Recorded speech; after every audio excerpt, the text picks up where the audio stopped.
Hey everyone, welcome to GameFace episode 165 on Sifted Games at sifted.net. Hope you guys are having a great Tuesday. Hope you're having a great start to your week. Big game came out today. Yep. Maybe the biggest game of the month. It'll probably be the best-selling game of the month. Yeah, I would think so. I mean, I would guess Sony would want us to think Days Gone's the biggest game of the month. Oh yeah, of course. But I don't think that's true.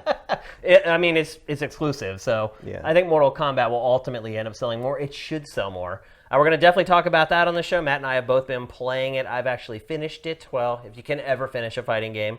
So we'll talk about that towards the end of the show. We got a couple other games. I think what might be the first sleeper hit of 2019 to talk about today. And I'm pleasantly surprised that I'm even saying that about the game. A couple notes before we get started. First of all, some of you guys have still not checked your inboxes on Patreon. We've got probably about 75% response so far for our sticker shipping.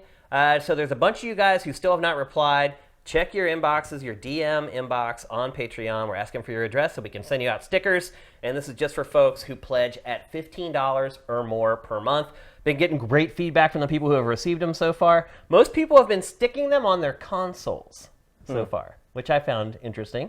Yeah, that makes sense. Makes sense, absolutely. If anybody sticks it on their car, I'll love you long time, because that's great marketing for us. If you're out there on the highways, people see our stickers, they're like, what's that? And they're bored in traffic, maybe they figure out, hey, this is a cool video game site. So anyway, do whatever the hell you want with them, but please just reply on Patreon. It's been a crazy process. Shipping all these out by hand has taken forever, but I'm caught up. So if you've sent me your mailing address, your stickers are on the way, or maybe got there by now. So thanks to everybody who pledges at that tier. I appreciate it very much, and I hope you guys like the stickers that we're sending out. And folks on YouTube, you're watching the show for free. Maybe you're watching an ad, maybe you're not. You're probably not. You're probably using ad blocker. But the best thing you can do for us is help us out with Twitch Prime. The instructions to do that are down below. The short of it is you can give us a free $2.50 per month for doing nothing. It costs you nothing. It takes a minute of your time. We would really, really appreciate it. It is absolutely making a difference for us. So if you're doing it, thank you very much. And with that, let's get on with the show. We're going to kick things off with that game that I was teasing earlier, something that I think might be a sleeper hit for 2019. And actually, the sales came out today, and it looks like I'm not alone in that. The game we're going to talk about is World War Z. They announced today the game has sold 1 million copies in its first week. And I'm really, really surprised by that. It's impressive for something I didn't even know was coming out until the day it came out. Yeah, exactly. I mean, they did not do a great job marketing this game. They only put out 3 or 4 trailers. It was developed by Saber Interactive. It's not coming from a gigantic publisher, and some could argue that even this IP might be dead in the water at this point. Yeah, it's definitely coming off the back of a not tremendously great film. I mean, they are doing another one, but... They are doing another one? Yeah, I don't know if anyone's paying attention to that, but... Yeah, it's a weird window, because the movie came out, like 4 years ago? Several years ago, yeah. Yeah, it's been quite a while. And I remember when I first saw the trailers for this, and this is what you're seeing right now is trailers, and we do have raw gameplay B-roll we're going to show you here in a bit. But when I first saw these trailers, I thought this was all bullcrap. I was like, there's no way that this game, by this small developer, is going to have that many zombies in it. That was really the thing that set World War Z apart. Mm-hmm. The movie was the number of zombies and the way they were ran in herds, and that kind of changed the whole dynamic of the zombie movie. Although it was completely inaccurate to the book. Right. So yeah, I've heard that. I've never read the book. The book's pretty good. Is it? It has one problem where it intentionally makes the military complete morons for the sake of the plot requiring the military to fail to hold back zombies. Yeah. But it's one of the best outbreak build-ups in any zombie story I think I've ever seen, and it's done like a retrospective interview book. It's a series of interviews with people who are important. It's taking place after the war is over, and it's interviews with people who were key figures in everything, and it's actually really well done. Written by Mel Brooks' son. Oh wow. Max Brooks. And in the end, the movie resembles it in no way whatsoever. Like the zombies in the book are the slow kind. Oh, really? It's the Walking Dead style stuff.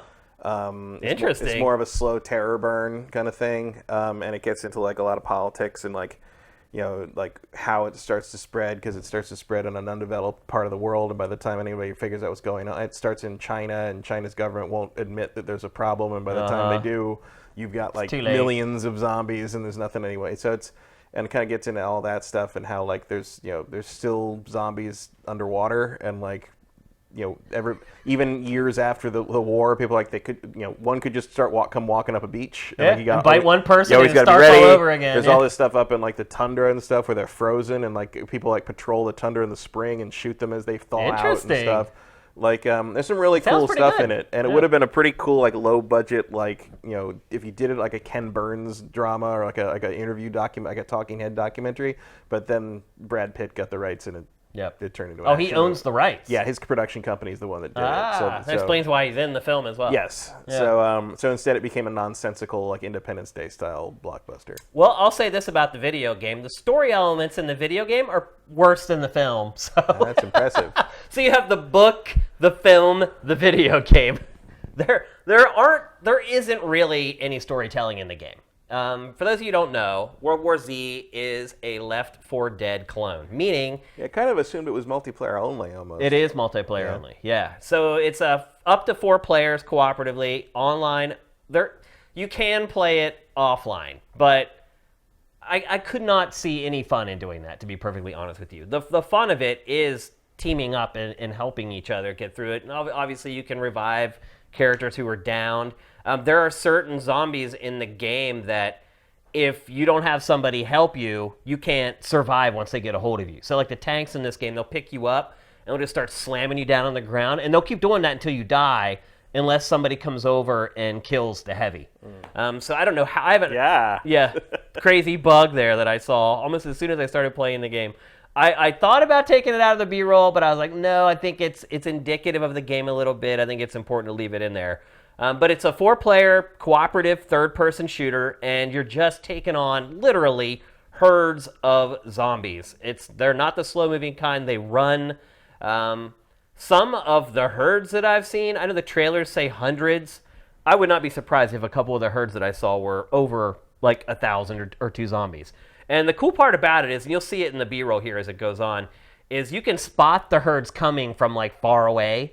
Like you'll see them literally like a half mile away back in the geometry of the environments coming. And then you can kind of start planning. And a big part of the game is planning. So you'll get to sections of the game. A lot of it is just fighting corridor to corridor, and then big herds of zombies will blow in, and you guys all set up and try to take them down. But then there's other parts where it kind of stops. And a timer will say, okay, 1 minute until the herd comes. Prepare to defend yourself.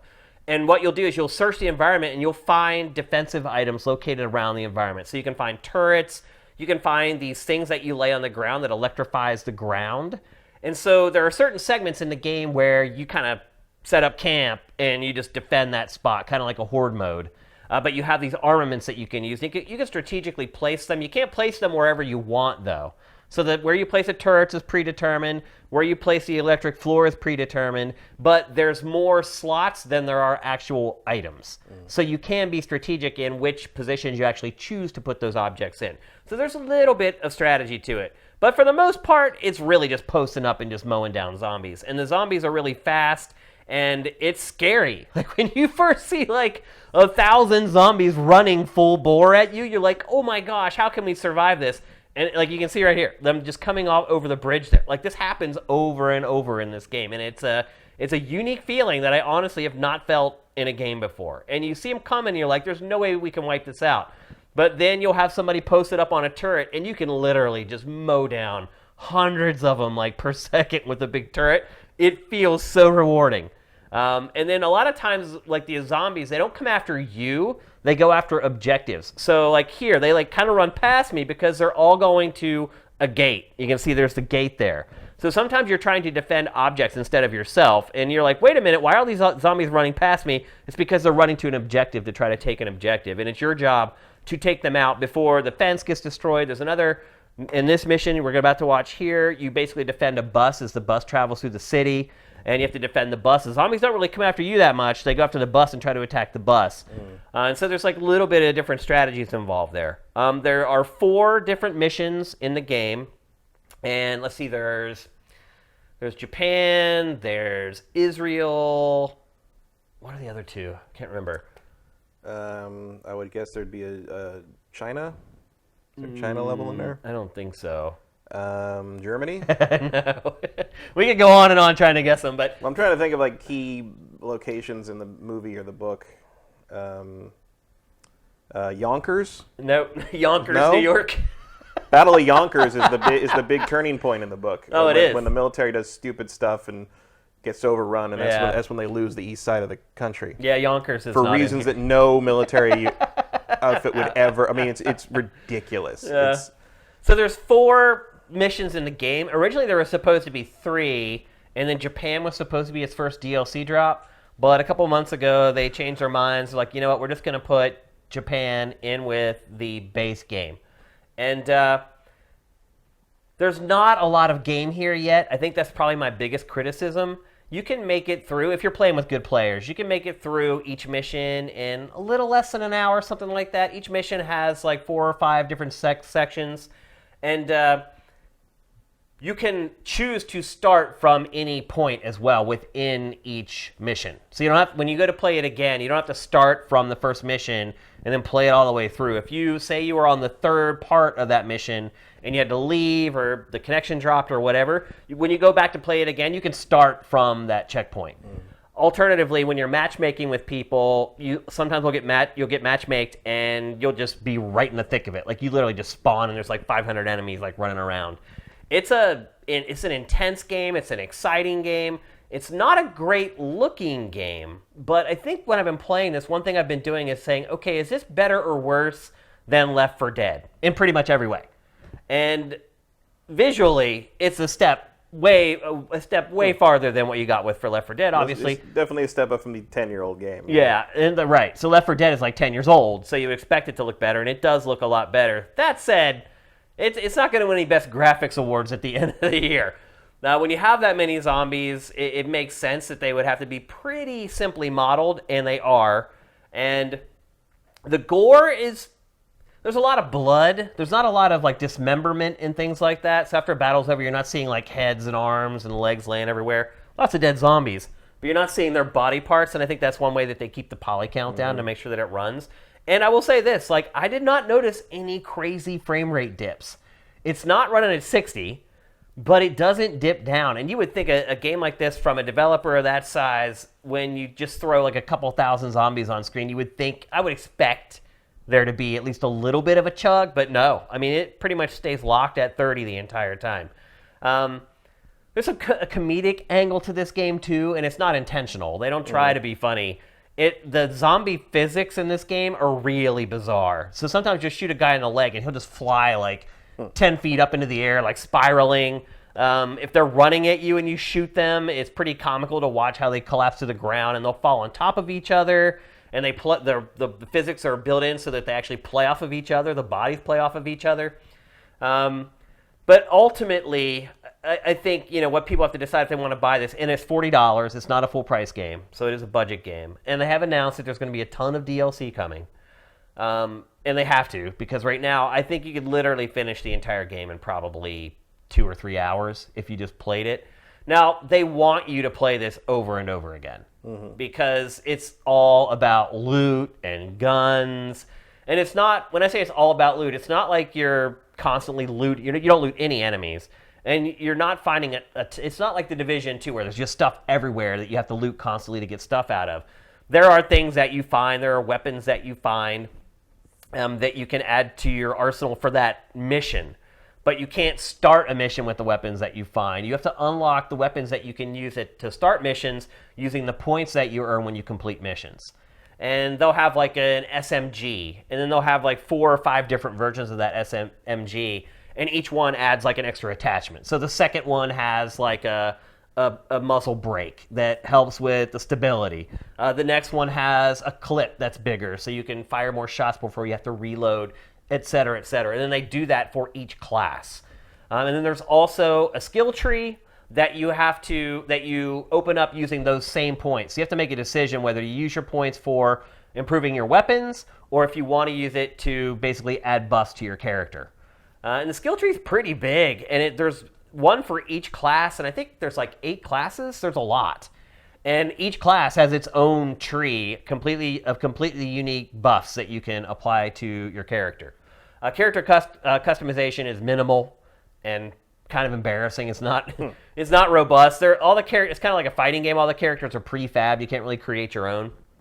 And not like the fighting game we're talking about today. Nope, definitely not.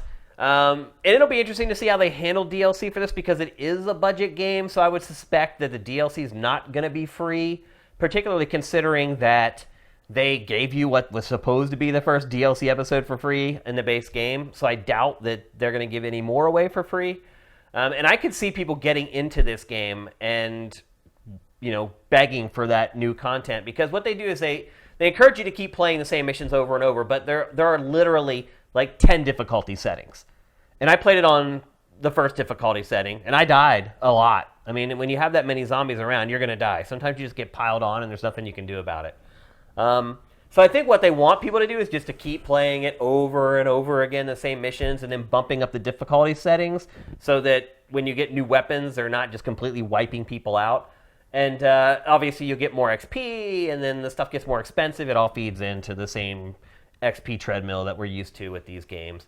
The big differences between this and Left 4 Dead is there are no safe houses. So you remember in Left 4 Dead, there's these places where you go where you can take a breather and you kind of work on your loadout and things like that.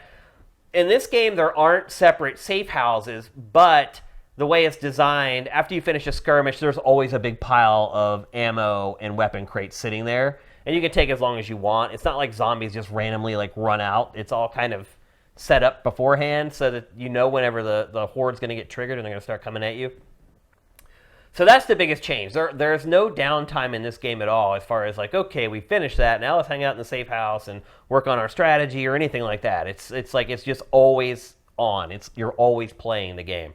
The game is very generous with ammo. You never have to worry about running out of ammo. After every skirmish, like I said, there's plenty of crates to refill that stuff or to refill your grenades. And I think probably the funnest part about this game is using your weapons on these hordes and seeing what they'll do. Like throwing a grenade in this game is one of the most satisfying things I've done in video games in a long time. Because you'll get the sections where there's literally 300 of them trying to climb up a wall. You just toss your grenade into that pile and you just watch the pile go boom. Again, it's not the most technologically advanced game, but it's just fun. And, there's certain games that kind of transcend a lot of the issues that we have with other games because there's something else about them that sets them apart. And I've had a blast playing this game. I had the lowest expectations for this game. There's the heavy I was telling you about. You cannot get out of that guy's grasp unless one of your partners helps you and takes that heavy out. Which they are not. They are not. Yeah, I think I actually die here. And like I said, you die in this game a good bit. So, but yeah, it's basically Left 4 Dead in 2019. Don't expect a lot of technical panache or garnish or flash. But it plays well, it runs well, all the tools are there that you need. The content, lacking a little bit, but I've had a blast with it. I really was, I almost didn't even play this, to be honest with you. They sent me the review code, and I was like, maybe I'll get around to it at some point. Then I looked at the next 3 or 4 weeks, and I was like, oh, I'm playing World War Z.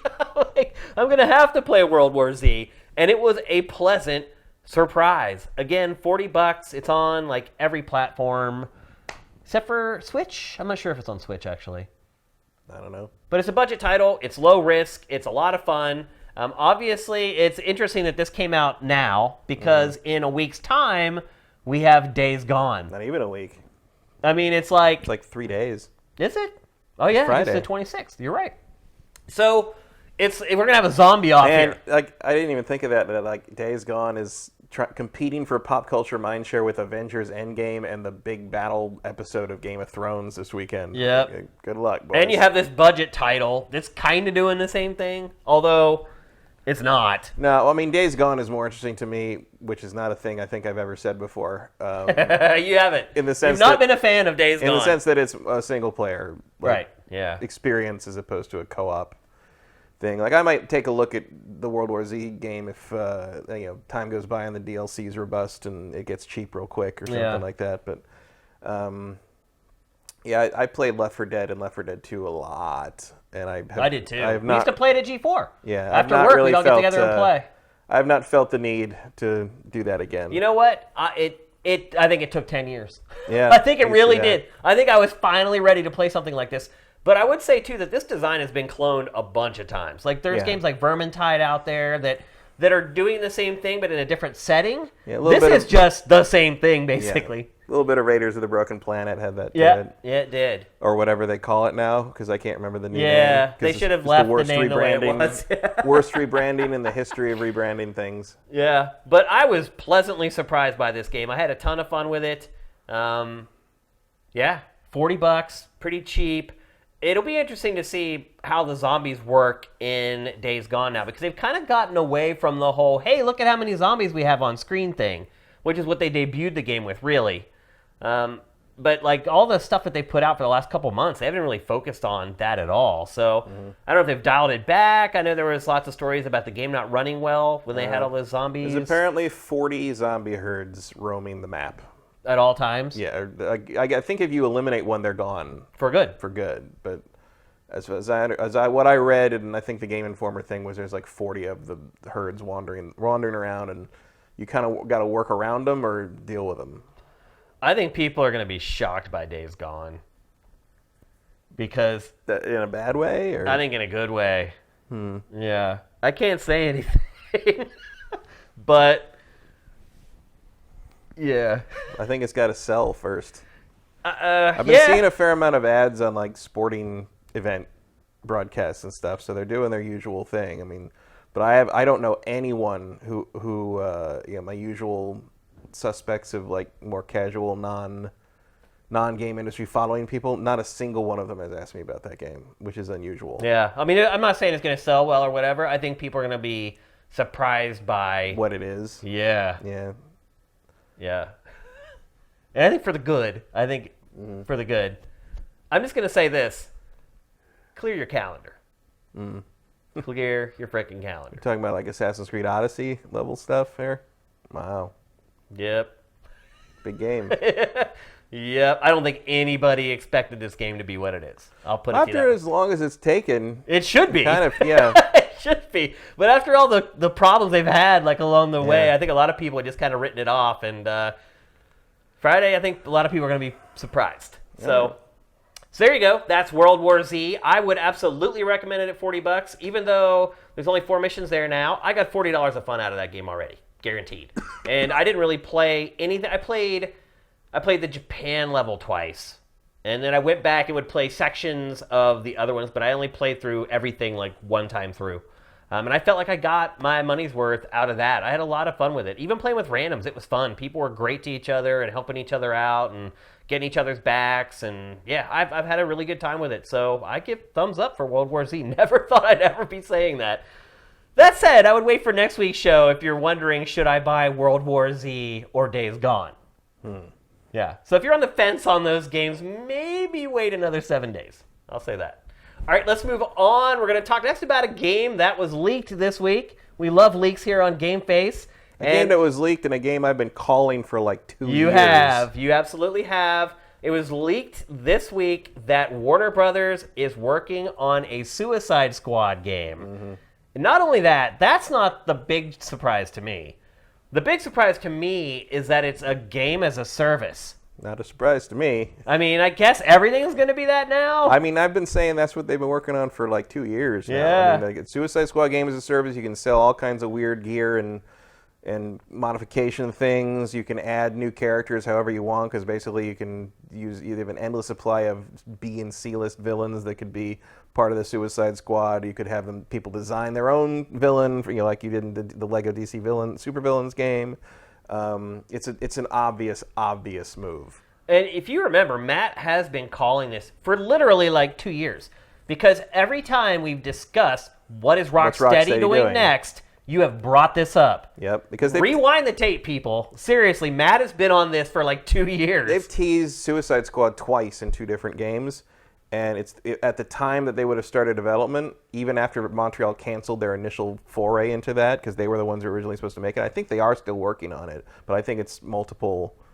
I think it's a multi-team big thing. Everything is now. I mean, is there any game anymore that's just developed by one studio? Not from the major publishers. Yeah, it just doesn't work that way anymore. That's why the Assassin's Creed stuff leaks all the time, because there's 1,000 people working on it. Yeah. But they've teased a Suicide Squad game twice, both at the end of Arkham Origins and at the end of Blackgate.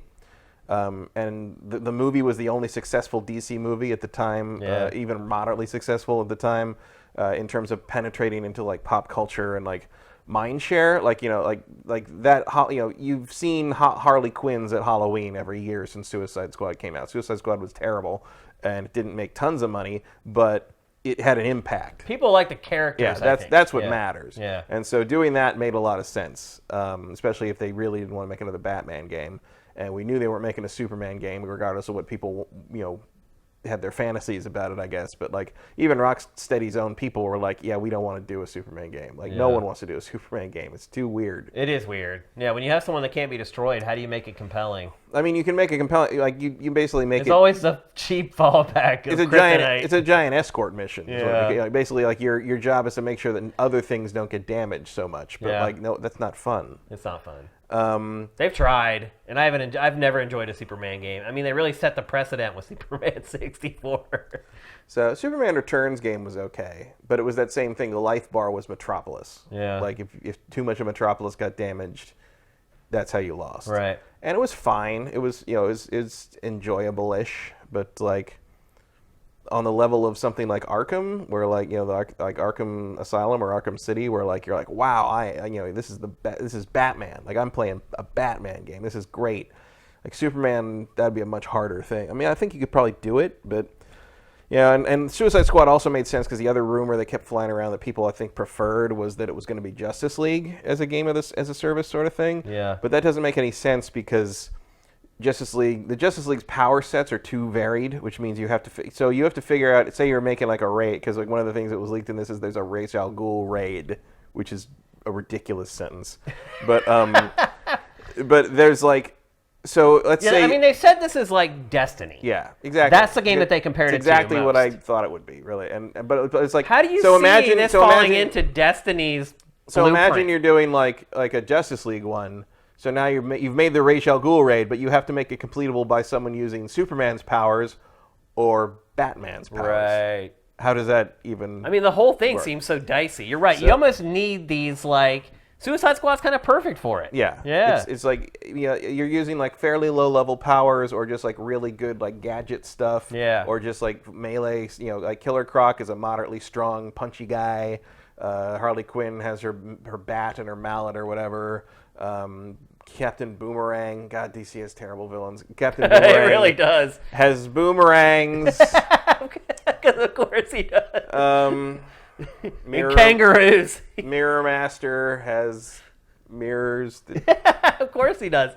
They're really creative over there. Let me tell you. But so watching Destiny footage right now and trying to say, okay, a Suicide Squad with this design. Mm-hmm. I mean, could it be the first game as a service that's like urban? Yeah, well, the first thing they said the first thing they're going to announce, I guess, at E3, because it was June 4th, I think, was the reveal that was on that document that leaked. Right. Is Gotham, like the first area they're going to show is Gotham City, which makes a lot of sense as well, but which is also why Ra's al Ghul is because I think it'll be in the Arkham universe, which the Ra's al Ghul thing makes sense because Ra's has his League of Assassins base underneath the Arkham City area and all that stuff. It makes sense because you want people to think of Batman.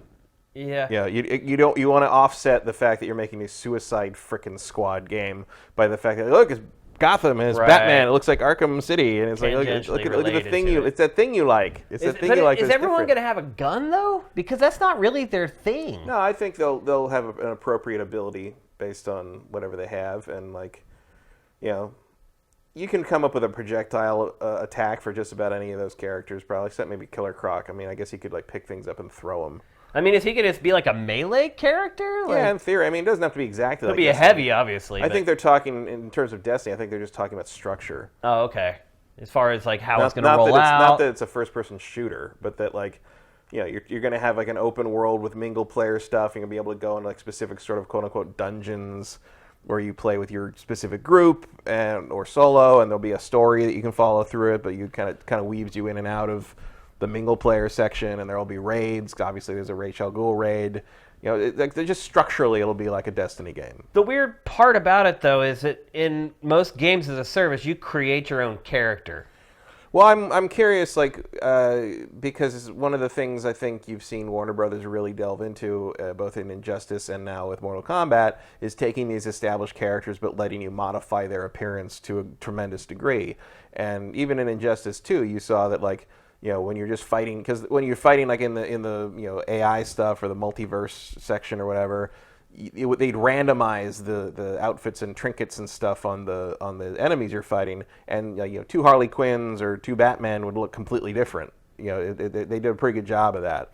So I think if they're doing that, if like the kind of the visual aesthetics are sort of the thing that if you're picking specific established DC characters, but you can modify their appearance like to that degree, that will be kind of enough for that. The other thing they could do, and this is how they did it in DC Universe Online and how they did it in DC Supervillains, the Lego game, is you just make your own character and pick from archetypes. And so if you want to basically design your own sort of permutation of Harley Quinn or whatever, you can, but you can also design something completely different. So they might go that route. I don't know. See, I wouldn't say it's completely a square peg in a round hole, but it's interesting to think about how they're going to squeeze that IP into something like this and still make it feel like it is that IP. Well, the thing about Suicide Squad is it can be anyone. It can be it's not like a hard line. No, Suicide as far as Squad over the years has been it's like Guardians of the Galaxy. It's been a whole bunch of different rosters. It can be anyone who's a villain, basically, who you can just say they got caught or they got their collar stuck on or whatever. You can fudge it real easy. How do you feel about playing as a bad guy? I don't care. You don't care? It doesn't happen very often in games. No, I mean I don't. Here's the thing: I don't care in the sense that I don't care about DC supervillains. So I don't. There's Who does? There's 5 I'm interested in, and they're all Batman. Yeah. And it'd be more interesting to me the DC's. I didn't play Lego DC supervillains, but the idea of the depth of customization and you unlock this power, you want a beam power. Okay, well, what color do you want the beam? What kind of effect do you want on the beam? Where should the beam come out of on your character? Come out of your head, come out of your eyes, come out of your hands, come out of your chest. You can customize it really to a great degree. And I didn't play it, and I don't really care about that game, but I do appreciate that they did that. If they do something similar on this kind of game, that's an interesting way to go about it. I honestly don't know if they'll let you play as the characters. I think that the characters might just be the NPCs that you have to interact with and get missions from. That's entirely possible. And you're the new young recruit to Suicide Squad. That is how they've done it for DC with the MMO. Mm-hmm. It's exactly how they did it. You picked an archetype of a particular superhero or supervillain, but you were not that villain. You were working under them as a protege. Yeah. And it's basically how they did it for DC supervillains for the Lego game was, you're a new supervillain and kind of working with these characters. That seems, for whatever reason, that seems to be DC's preferred motive. Honestly, especially when you get makes more sense. Especially when you get into multiplayer. Yeah. Where even in that what was that terrible multiplayer Batman Gotham City Rejects or Gotham City. Oh, I forgot about that game. I completely forgot about it. Remember that? Was that the name of it? Rejects or something like that? Gotham City. Oh, it's right on the tip of my tongue. Someone Imposters. in chat. Someone in chat. I think Justin Horman says Imposters. Gotham City Imposters. Yeah, that's it. That's right. So yeah, I think that's it's certainly possible, or it could be. I think they've got DC seems to be now comfortable enough with NetherRealm modifying their characters tremendously visually that they could possibly just let you do that too. So we'll see. Do I think it really matters? Not really. I don't know if Suicide Squad has that kind of cachet. But we'll see how it goes. Do you think, though, because it is based on an IP that people recognize, that it may have a chance to become really successful? Because all these games as a service are these worlds that the developers create. It's if you can provide a little bit of familiarity, maybe it can snare in some of the more casual folks. Maybe, but I just don't think Suicide Squad has that appeal. Harley Quinn does, but nothing else does in that property, really. I guess they better just hope that James Gunn's semi reboot / sequel turns out real well. The Suicide Squad. Yeah. Which is the dumbest title for a sequel I've ever. At least they came to their senses and he's working on that stuff again. Yeah, well, no, that wasn't them. Well, I know. Obviously, Guardians of the Galaxy, but I'm saying he's working. Like, he could have been blackballed from the industry. No, he couldn't. Nobody cared.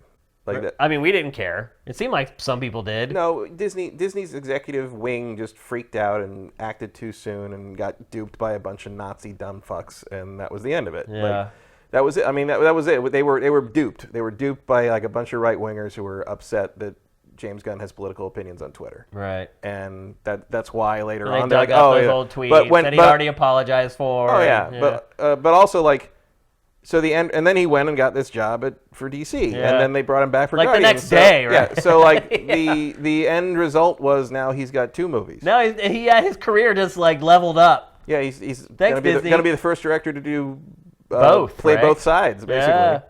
Yeah. So it's gonna be interesting, and I'm sure he has ideas on what to do with Suicide Squad that are going to be better than David Ayers, because David Ayers is not good at things, especially when you let him rewrite the last draft of the script, which they did for Suicide Squad and Bright, if you remember Bright. Yeah.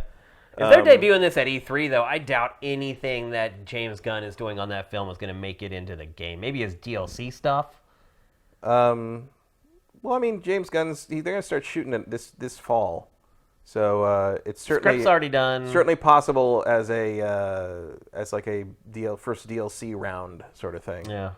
I would guess the first launch, whatever, assuming it launches this year, the launch I would guess would be sort of a mix of the movie and sort of classic comic Suicide Squad stuff. Yeah. And then you'd sort of like add in the James Gunn version as you move forward, which does have some continuity to it. I mean, that's what's kind of great about games as a service. Harley Quinn's still Margot Robbie, and Jai Courtney I think is coming back, or however you pronounce his name. Although they are recasting Will Smith because Will Smith doesn't want to do it anymore. Boo-hoo. No great loss. Big loss there. I think they got Idris Elba. Oh, really? I think he's taking over his Deadshot, if I'm not mistaken. That is one cool thing about games as a service, though, and again, this is a specific case because it's based on an existing IP, is that conceivably it can live on long enough that it can incorporate all the stuff that DC is doing into the game in some way, shape, or form. Yeah, I'm curious what it'll look like aesthetically, because like if they're going full for that crazy neon sort of like street art like style the first movie had, or if they're going to kind of make it more Arkham-y, if it's going to be like an Arkham universe version of Suicide Squad, because that is about what they've teased. That makes more sense, I think. So we'll see. I mean, I admit I'm not actually that interested in playing it, but I'm interested in seeing what it exactly is, and also how people are going to react to it, because I think people people who've been waiting for Rocksteady or the new Arkham game have been waiting for almost anything except this. Yeah. And like every time I bring it up, people have said like, "You're just being pessimistic. You're just trying to be like doom and gloom about." I'm like, no, I'm pretty sure this is right. exactly what they're doing. It could set a precedent too, because look, this may be the first game as a service based on an existing IP. It's definitely not going to be the last. This is going to be the guinea pig that people are going to look at and be like, okay, how do you handle something like this when you have this sort of Bible that exists of canon? How do you dance around that to make a game that's still compelling that people want to play? Yeah, I don't know. I mean, it could take place, I guess, in the aftermath of Arkham Knight, where like it seemed to kind of change up the status quo a fair amount. I mean, even though Arkham Knight's probably my pick for the most disappointing thing of this entire generation. Really? Like, I really didn't like that game, and I actually replayed it recently, like last month or so, because there was nothing else to do, and I'm like, I've got this on the Xbox One X. It looks decent now. I'll play it. And like, it's still dumb. It's still terrible. Like, it's just like, I can't believe they spent that much time putting me in that stupid tank. And then like the big showdown with Deathstroke is in another tank. Like, oh my God, what are you doing? All you had to do was make Arkham City, but with a car. And ugh. I agree that that's the worst part of the game, but I didn't hate it like you did. I thought it was better. Playing it this time, it was a little better with the Seasons of Infamy DLC added, where like you had the various other, because like 80% of it was just like stupid malicious stuff at launch, and adding in like the Mr. Freeze and the Ra's al Ghul follow-up stuff, like that makes it feel a little more Batman-ish. Yeah. But like it's still terrible. It's still just not at all what I want. I just wanted more Batman stuff, and they gave me this ridiculous like tank sim with like. Still, most of it was that though. It wasn't though. It was clearing out stupid soldiers, and it wasn't like and like the it was and like they had Mark Hamill's Joker sitting like haunting you in your head to like almost to like taunt you for like how interesting it could have been if they just used actual Batman characters, and the whole the Jason Todd Arkham Knight thing is one of the dumbest incorporations of anything that isn't a Zack Snyder movie, because like, look, as a comic book fan, I knew who that was from frame one, right? And it was weird because at no point had they set Jason Todd or his other sidekicks up in the Arkham game, so they had to do all that footwork in Arkham Knight, which was rushed and strange. And then if you don't know the comics, you're like, who the hell is this guy? Like, it's like. It does nothing if you're a comics book fan, and it does nothing for you if you're not a comic. Like who was that for? Why was that there? I did not. Rocksteady dropped the ball so hard that it fell through the floor and into the basement on that for me. So yeah, I'm not super excited about whatever they might have up their sleeve next. Wow. To me, I definitely am. To me, that like blew their cred with me for until they prove otherwise. And I feel like a Suicide Squad Destiny clone is not going to be the thing that restores their reputation in my eyes. Yeah, I mean, this isn't their game, though. I mean, they probably are working on it, but it's not their game, quote unquote. We'll see. Yeah. Still, you nailed it. And we'll get to see that June 4th, right before E3 kicks off. Yeah. So not long to wait. I'm pretty sure this is this is their main thing. Oh yeah, absolutely. Rocksteady's, I mean. Oh really? Yeah, I think Montreal's involved for sure. Montreal's like splitting their time, I think, between this and whatever the next Mordor thing is going to be. But I think that was a big disappointment for a lot of people. They're like, wait a minute, like they're not making another one of their games. Yeah. Yeah, I don't know. I mean, it'd be nice to have a surprise Batman game up their sleeve, but I don't think that's what's happening. Well, it looks like the Lord of the Rings IP was purchased by someone else. So, was it? Yeah. I mean, maybe it's not exclusively, but someone else is making Lord of the Rings games now, and it's like some little like indie developer is making them. Yeah. Well, that's interesting. I guess that indicates that Shadow of War sold a lot worse than we expected, or the monetization didn't take and they gave up. It's true.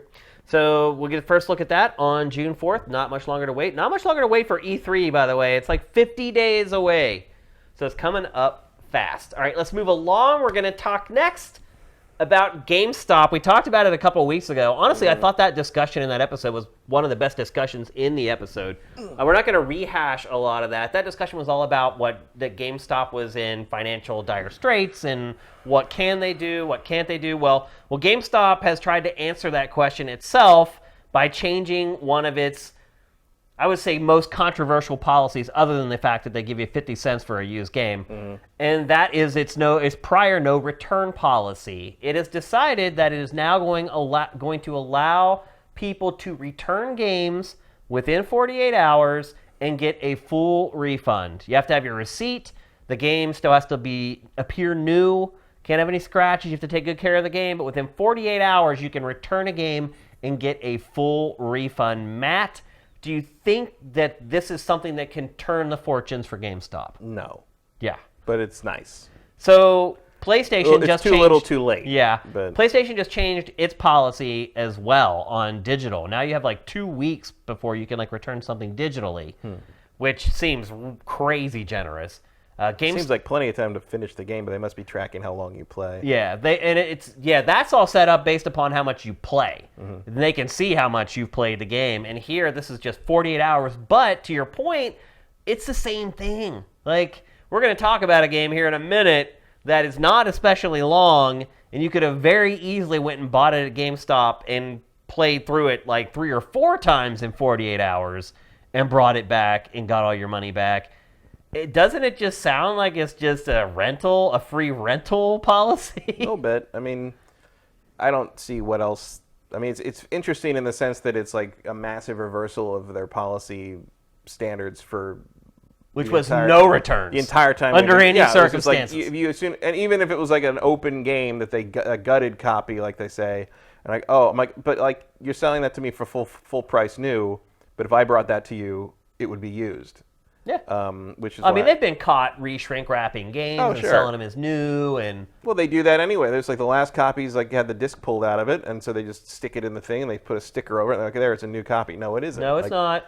I've had that argument with many people. Yeah. And I don't even want to have the argument. It's just like they're like, oh, the last one we have is this. I'm like, okay, no, I don't want it. You're wrong. I'm like, I don't want it then. Yeah. And they're like, well, no, it's a new copy. I'm like, no, it's not. You It's opened not, it. I don't. If it's open, it's not new. I'll go get it at Best Buy. And and the managers would argue with. I'm like, I don't want to argue with you. I'm just gonna go buy it somewhere else. As far as I'm concerned, you don't have that game new. Yeah. So I'm going to go somewhere else. I'm not asking you to change your policy. I'm just saying I'm going to buy it somewhere else. I'm going to go get it somewhere else. else. Take my money somewhere else. Yeah, and I think that's been one of their problems. So it is interesting that this is the first thing they identified as like something they could change, but it's like, well, bro, no, this is it's second. 2019. The first thing they decided was that they need to set up esports coaching stations in their stores. Well, they haven't done that yet. That they've confirmed. Like, GameStop hasn't confirmed this yet. This is all from insider information. GameStop has confirmed the esports. Right, but I guarantee you this policy will be enacted faster than they'll start doing esports training. Yeah, for sure. What do you see happen? I just see it getting worse. Like, I don't see how this policy. I mean, maybe it shows why it hasn't allowed returns all along, because I just don't see any good coming out of this. I don't know. It's a desperation move, but it's just like, oh, everybody's offering this now, so I guess we have to offer it, and they're trying to play parity, basically, and it's not going to solve anything, but at least it puts them more on an even level with their competition in that sense. Like, what else can you do? It's not going to save the company, but I mean, it's years late. It's I don't think it's even going to help the company. Like, I think their financial reports are going to be worse.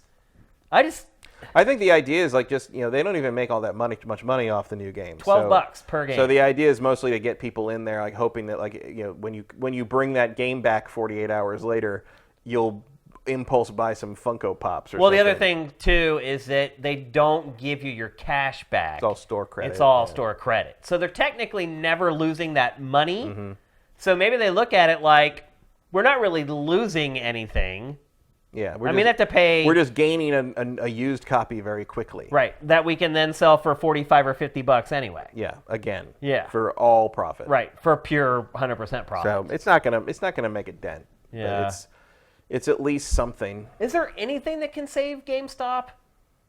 I don't see what. I don't either. Like it's the model is old, and we've known it's coming for like a generation and a half, pretty much. Yeah. The discounts aren't there, the deals aren't there.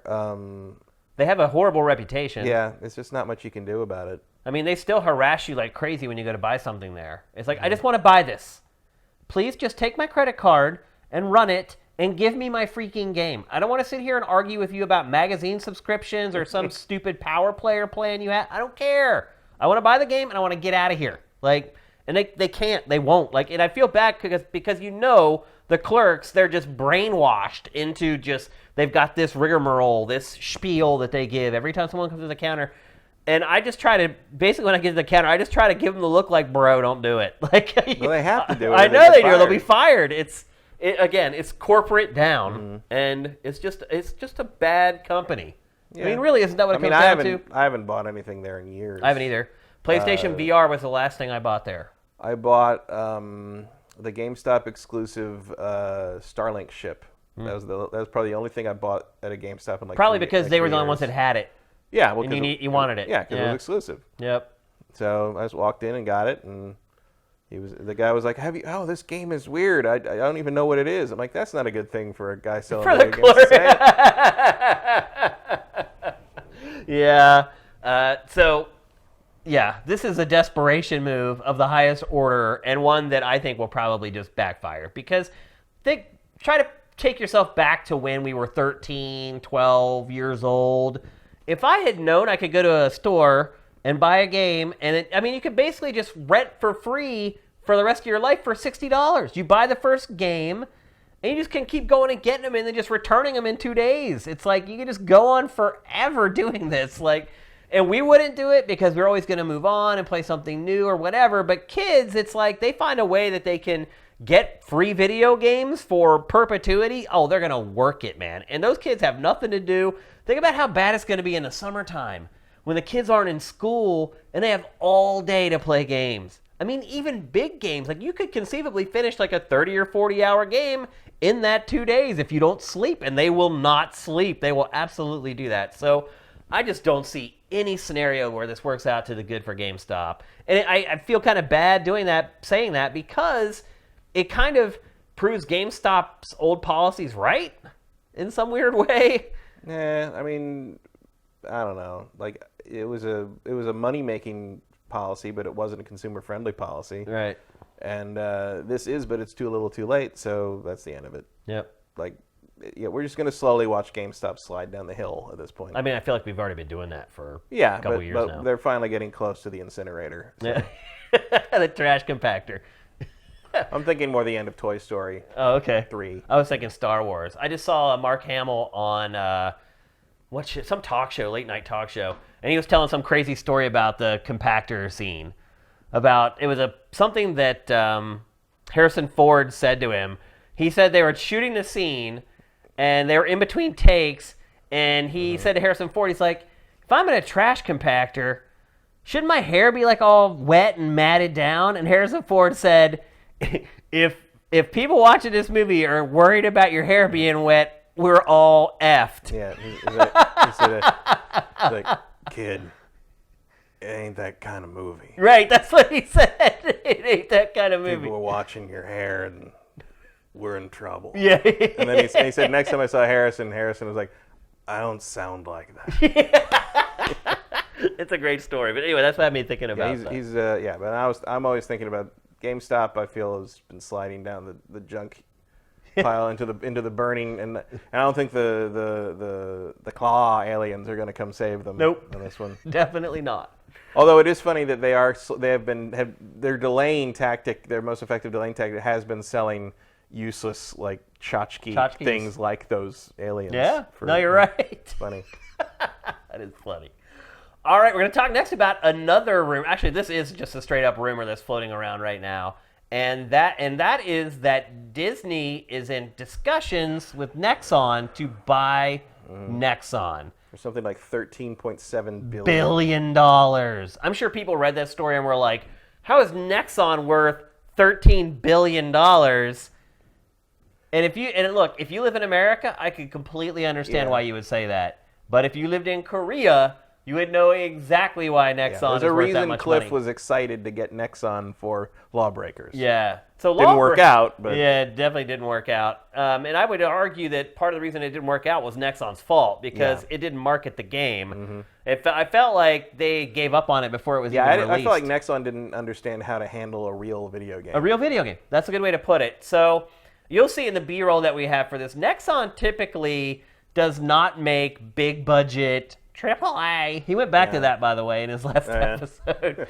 They don't make AAA games, big budget games. They typically work on mobile. They make MMOs for mobile. Mm-hmm. A lot of free-to-play stuff. They also, for whatever reason, they handle a lot of the networking overseas for things like Counter-Strike and stuff like that. So say you're Epic and you're like, man, we want to get Fortnite set up in Korea. You go to Nexon, and Nexon's like, oh, we got it. They function almost like an agency. Yeah, it's a little strange how it works. But they've never really made a hit in America.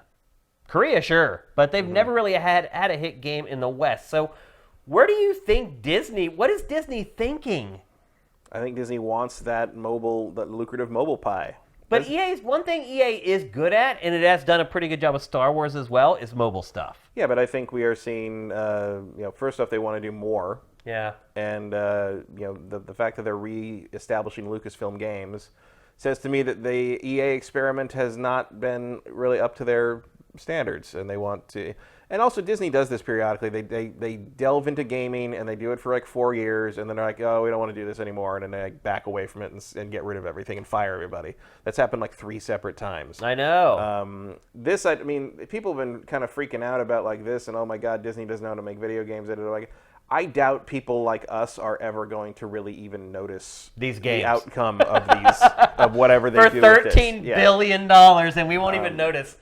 Because we're not the ones they're trying to sell it to. Yeah, it's a different market, It's the super casual, free to play like market with like like that all like Maple Story and stuff like that. Yeah, that's their biggest game is Maple Story. Yeah, like Maple's. I mean, when was the last time I played Maple Story? Never. Never. I've never played it. But I know 2 people who work on that game, and they're always busy. Like they they don't even really have a day off. Like it just goes on and on and on and on because there's constant stuff happening and people are always on. There's millions and millions of people playing. It's huge. But if you talk to like me or you or people we know or play with regularly, we wouldn't necessarily even know what Maple Story is. Yeah, it's a very different world.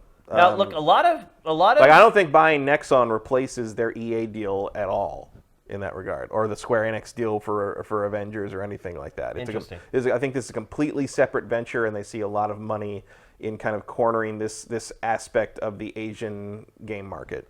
I mean, that is a market that Disney is not playing in as well. I mean, they're going from 0 to 100 real quick. And they're starting to see like, it's also kind of a thing where it's like we're making tons of money overseas, especially in China with the movies. If we can synergize that with like these free to play games, if we can put out some decent, Avengers game or something, that could be huge in that territory. I mean, one thing I will say is a lot of publishers trust Nexon with their biggest IP. Like Nexon built the Dynasty Warriors game for mobile. That's what we're seeing right now. Like Koei Tecmo trusted them to take that IP and make a mobile game out of it. And so obviously, if these publishers are willing to trust Nexon like that, it has some cachet. There's a reason why Disney wants them. The other thing I would say is something that I've noticed more as an adult than I did as a young adult, is that a lot of times when you see how much something costs, it seems outrageous at first, and then you realize 3 or 4 years later that it was like a steal. So paying like what Microsoft paid for Minecraft, that seemed completely outrageous when we found out about it. Now, they've already made that money back. Now it's just gravy from here on out. It's just a license to print money. And it's a 25-year investment. Right. Because you're going to have waves of that where like people who were 10 when they played Minecraft, now they're 30 and they're going to give it to their kids. They're going to give it to their kids. They want to play it again. It's going to continue that way. Everybody freaked out about $4 billion for Lucasfilm, but that they made that money back in one movie. Everybody freaked out when King was purchased by Activision. Everyone's like, why would you pay that much money for Candy Crush? Well, they made that money back in a year and a half that they spent on King. Like, a lot of these deals that seem insane. The same thing happens in professional sports, too. People like Russell Wilson just signed this gigantic contract. He's a quarterback for the Seahawks. He's good. He's not like top 5 quarterback. He's the highest paid quarterback. But in 4 years, as the salary cap goes up, there's going to be the whole league's going to be getting paid more than him. So it's very easy to look at deals like this and say, and be short-sighted about it and say, that's a terrible deal. That's so stupid. You really have to look on down. And the smart businesses, that's exactly what they're doing. Well, it's also you see like armchair business analysts sort of fall into that trap of like us. I'm not interested. I'm not interested in it, so it's a bad purchase. Right. Which is just not. That's the dumbest. Yeah, it's just not how it goes. Yeah. And Disney would not be forking over $13 billion for something if they hadn't done the homework. I would argue as well that Disney is not going to fork over $13 billion if they're going to do what you mentioned earlier.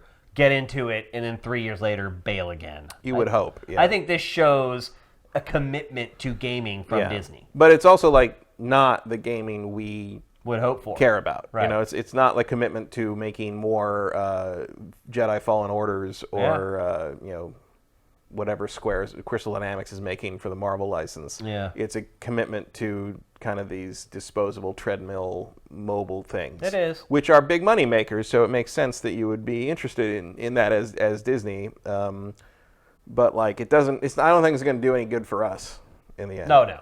We won't play any of these games. Probably not. Like no. I haven't played any of Nexon's games ever. I can't remember anything. I thought Nexon didn't they? I played Lawbreakers. I didn't play that. Didn't they have like a big MMO? Lineage. Isn't Lineage Nexon? Was that Nexon or was that NCSoft? You're right. It's NCSoft. I always get those two companies confused because they're the same.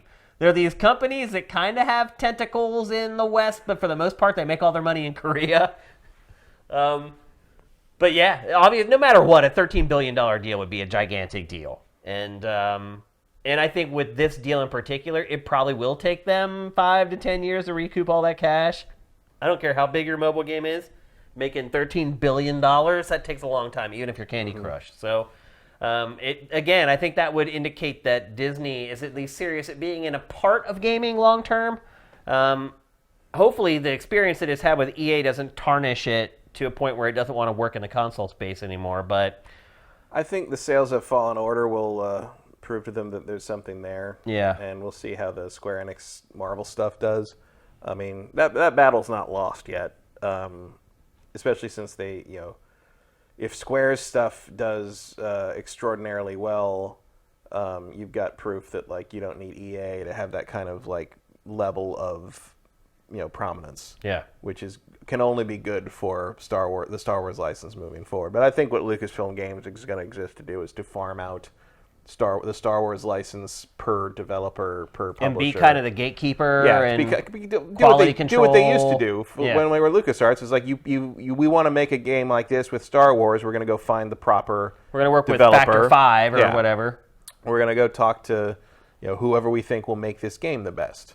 We want to make Dark Forces. We want to redo Dark Forces. We want to make Dark Forces all over again, from scratch. So we're going to go talk to Bethesda and see if id wants to do that like they did with Doom. Right.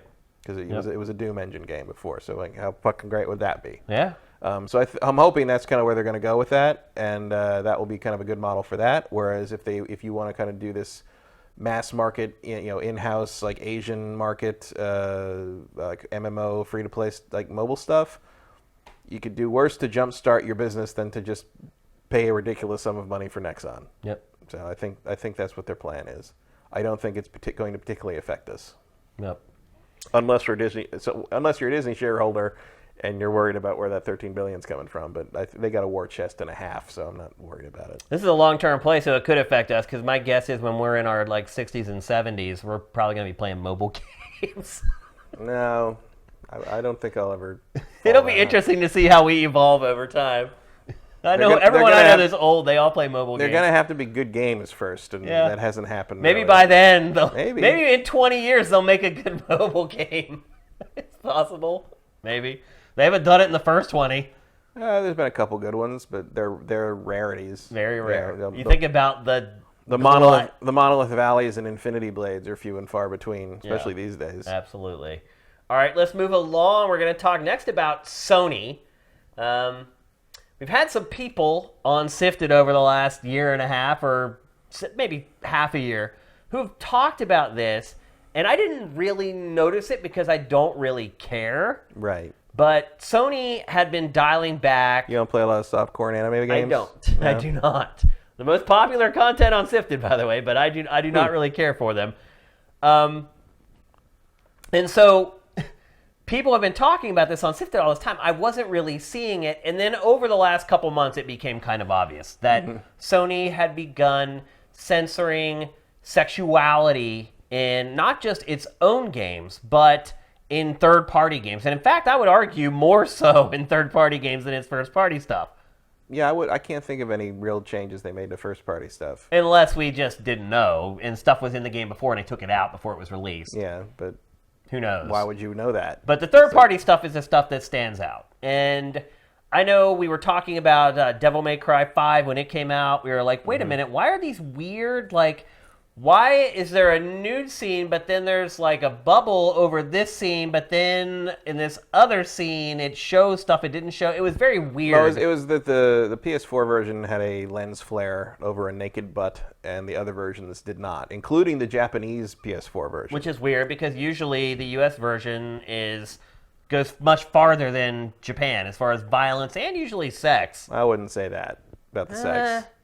Violence, yes. Sex, no. Or at least not in terms of nudity. Japan doesn't have a lot of taboos about that. Well, it does, though. I mean, Japan is weird about nudity. There's certain things that always have to be blurred out. Well, you have to blur pubic hair. Right. But that comes from a very old, weird law. Yeah, it's very weird. But in terms of just sort of showing random nudity, especially in cartoon form, boobies, not a big deal. Yeah. A much bigger deal here, in part because games are still perceived as for kids, right, in America, and I think they still are in Japan as well. Maybe more so now.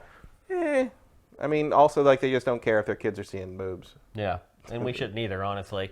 But anyway, that's not what we're going to talk. We're not talking about the cultural differences. Well, maybe we will actually get to there. But now it's basically become blatantly obvious. So obvious that the guy who is behind the Senran Kagura franchise quit. He quit. He's like, I feel like I cannot make the games that I want to make anymore, and therefore I'm leaving. The artistic integrity of my anime boob game has been compromised. It has been compromised, and this is where I draw a line in the sand. So that was like the news like 2 weeks ago, and so everybody was like, what is going on? Why are games on PlayStation getting censored when the same games are releasing on Switch uncensored? I hate using the word censored for that. I know, because but it's not what that is. It isn't, but that's what people associate with that word. What word should we use? I would say it's edited. Edited, okay. So games are being released unedited on Switch and edited on PlayStation, which that has never happened in the history of video games. As someone who lived through the period of time when Nintendo games were not allowed to have religious symbols in them, it's a very weird time to be here where like, oh yeah, like Nintendo's the one that like lets the nudity happen. Yeah, they've completely swapped roles, the two companies. Even moving like with like I can't remember what it was, but there was some game where like the US version of the Vita, it was like one of those like touch the girls games on the Vita, and it was toned down for the US release, and then there's a Switch port that wasn't changed. Like it was not changed at all. It was like the original Japanese, like, you know, with all the excess touching or whatever. Nintendo doesn't care anymore. It's very odd. I'm very surprised. I mean, it's not that it's necessarily a bad thing that Nintendo's loosening up, but it's just like, wow, what prompted that? Like, what prompted? Well, it's kind of been a conspiracy for like 6 months, and I just thought all these people are just being crazy. They're just pissed off that the game was edited or whatever. Well, I figure there had to be something, because like otherwise, why are you taking the time to change things or add lens flare to that one cutscene, or like something's happening? And as it turns out, something was happening. Something vague and weird is happening. Yeah, Sony finally put out a statement about it. I believe it was last Friday, where it basically said that the Me Too movement has been a big part of it. And the other reason why they've decided to tone down the sex in their games is because of streaming on YouTube and Twitch. And where in the past they could release a Japanese version for Japan that most Americans would never see, now, also if you think about it, streamers are going to go after the uncensored version instead of the censored version. So now that with streaming and things like that, these regional versions of games are basically worldwide now. And Sony was afraid that it was going to get caught up in a lawsuit, or it was just going to be caught up in some angry social media campaign. Well, then like the thing I saw that was changed, the recent one, was they were adding Steam to like a hot springs scene or something, and mostly the Steam was covering like this girl who looked like she was like 12. Yeah. Which, like, I don't have a problem with covering that up. Thank you. Not at all. Like, if Sony doesn't want that on their platform, like, I have no real questions about that. Like, so is this an example of something that's not so on? Ridiculous. Is that not on Sony now, or is this? I would guess it probably would not be. Is this? It was basically a girl with a dildo between her boobs. So yeah, but what is this? Like, what is this from?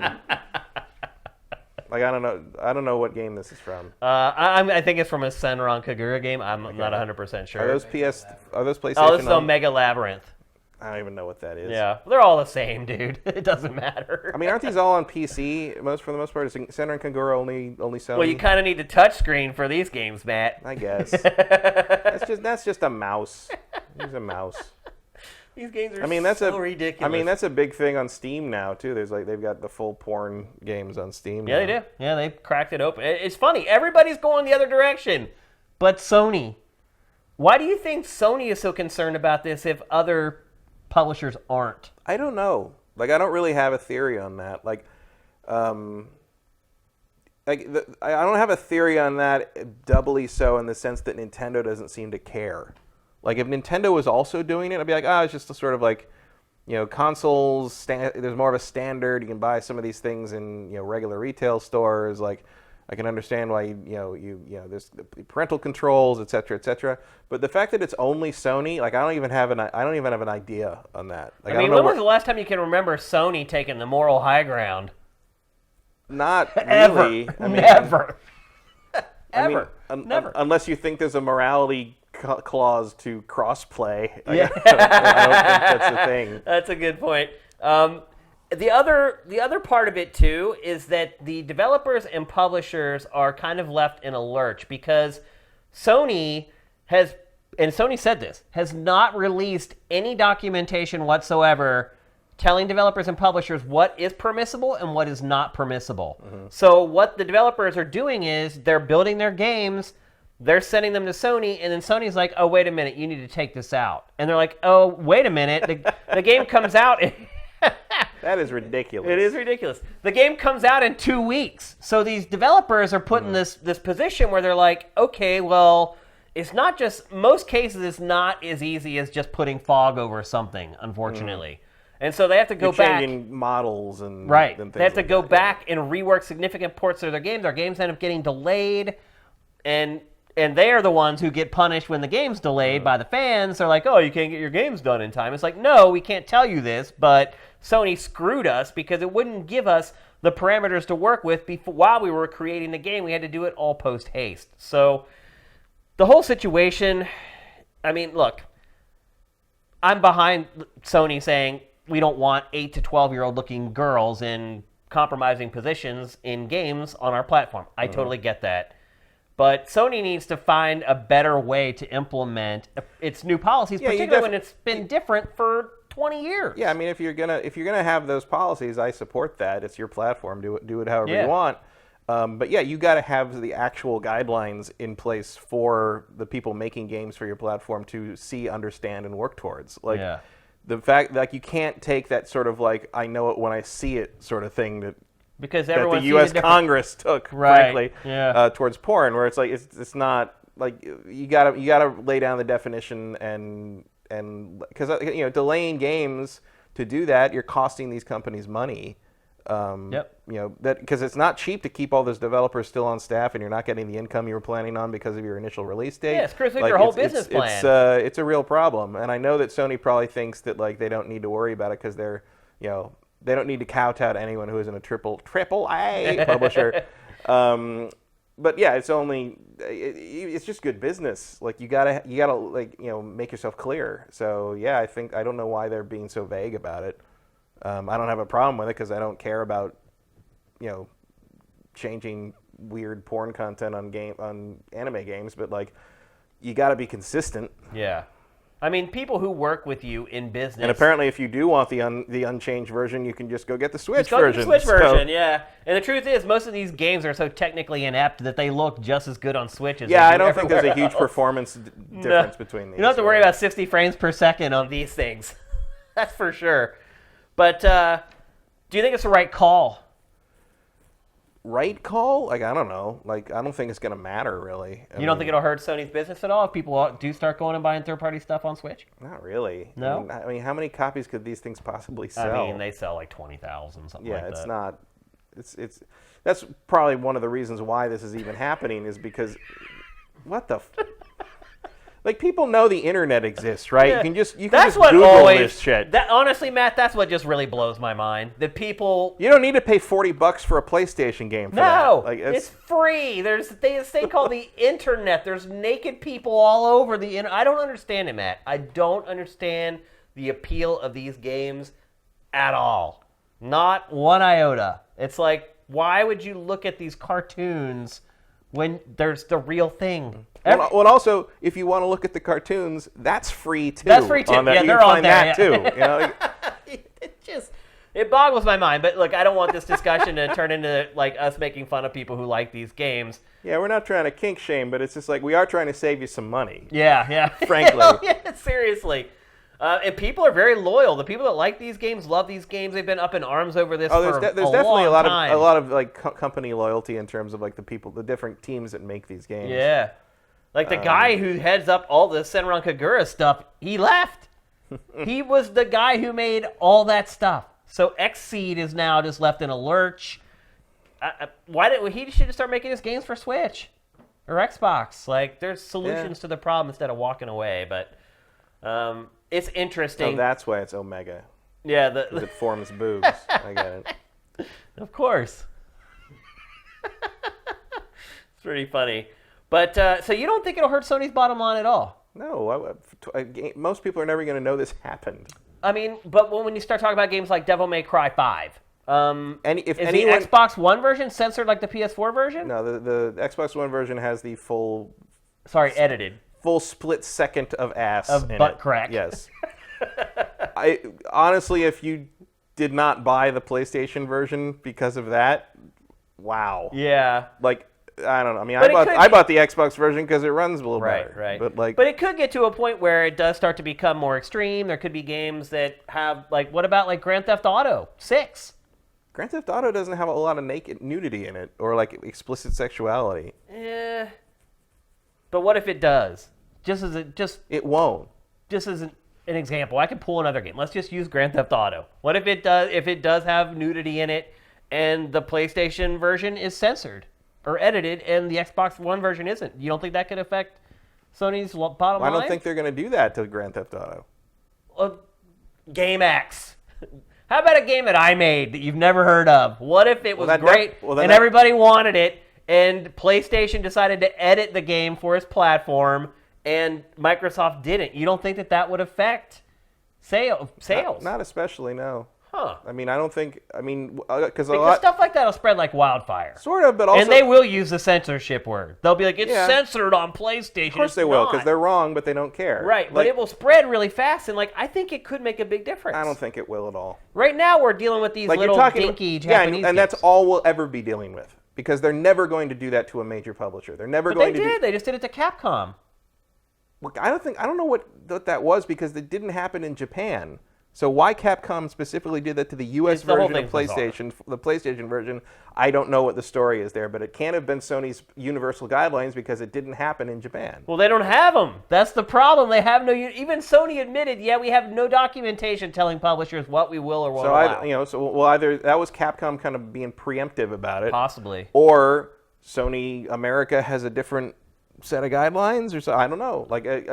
But that is an example of a big publisher, big game. But it's also like different on each platform. That no one gave a shit about except like a tiny minority of people who care about a naked CG ass that was on screen for 2 seconds. Right, but that's why I brought up that there are some games where people will care. But I'm saying like that's never going to happen. Like that's they're doing this for these like explicit games because there's such a niche of a niche that no one's ever going to care beyond like this niche audience. PlayStation probably doesn't even care that these are on its platform. They make so little money off of them. They're just like, it's not worth the headache. Right, and if they wanted to, like, if the the response of the Senran Kagura guys, like, I'm just going to walk away and take my ball and go home.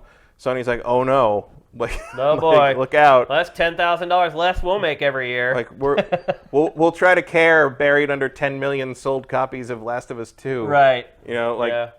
It's just not it's not going to be an issue.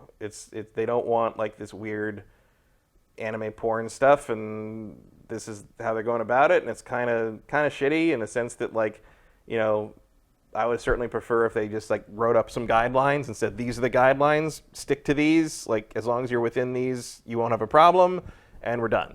But they're not, because they're Sony, and they got to be weird about stuff every time, whether it's cross-play or this kind of play. And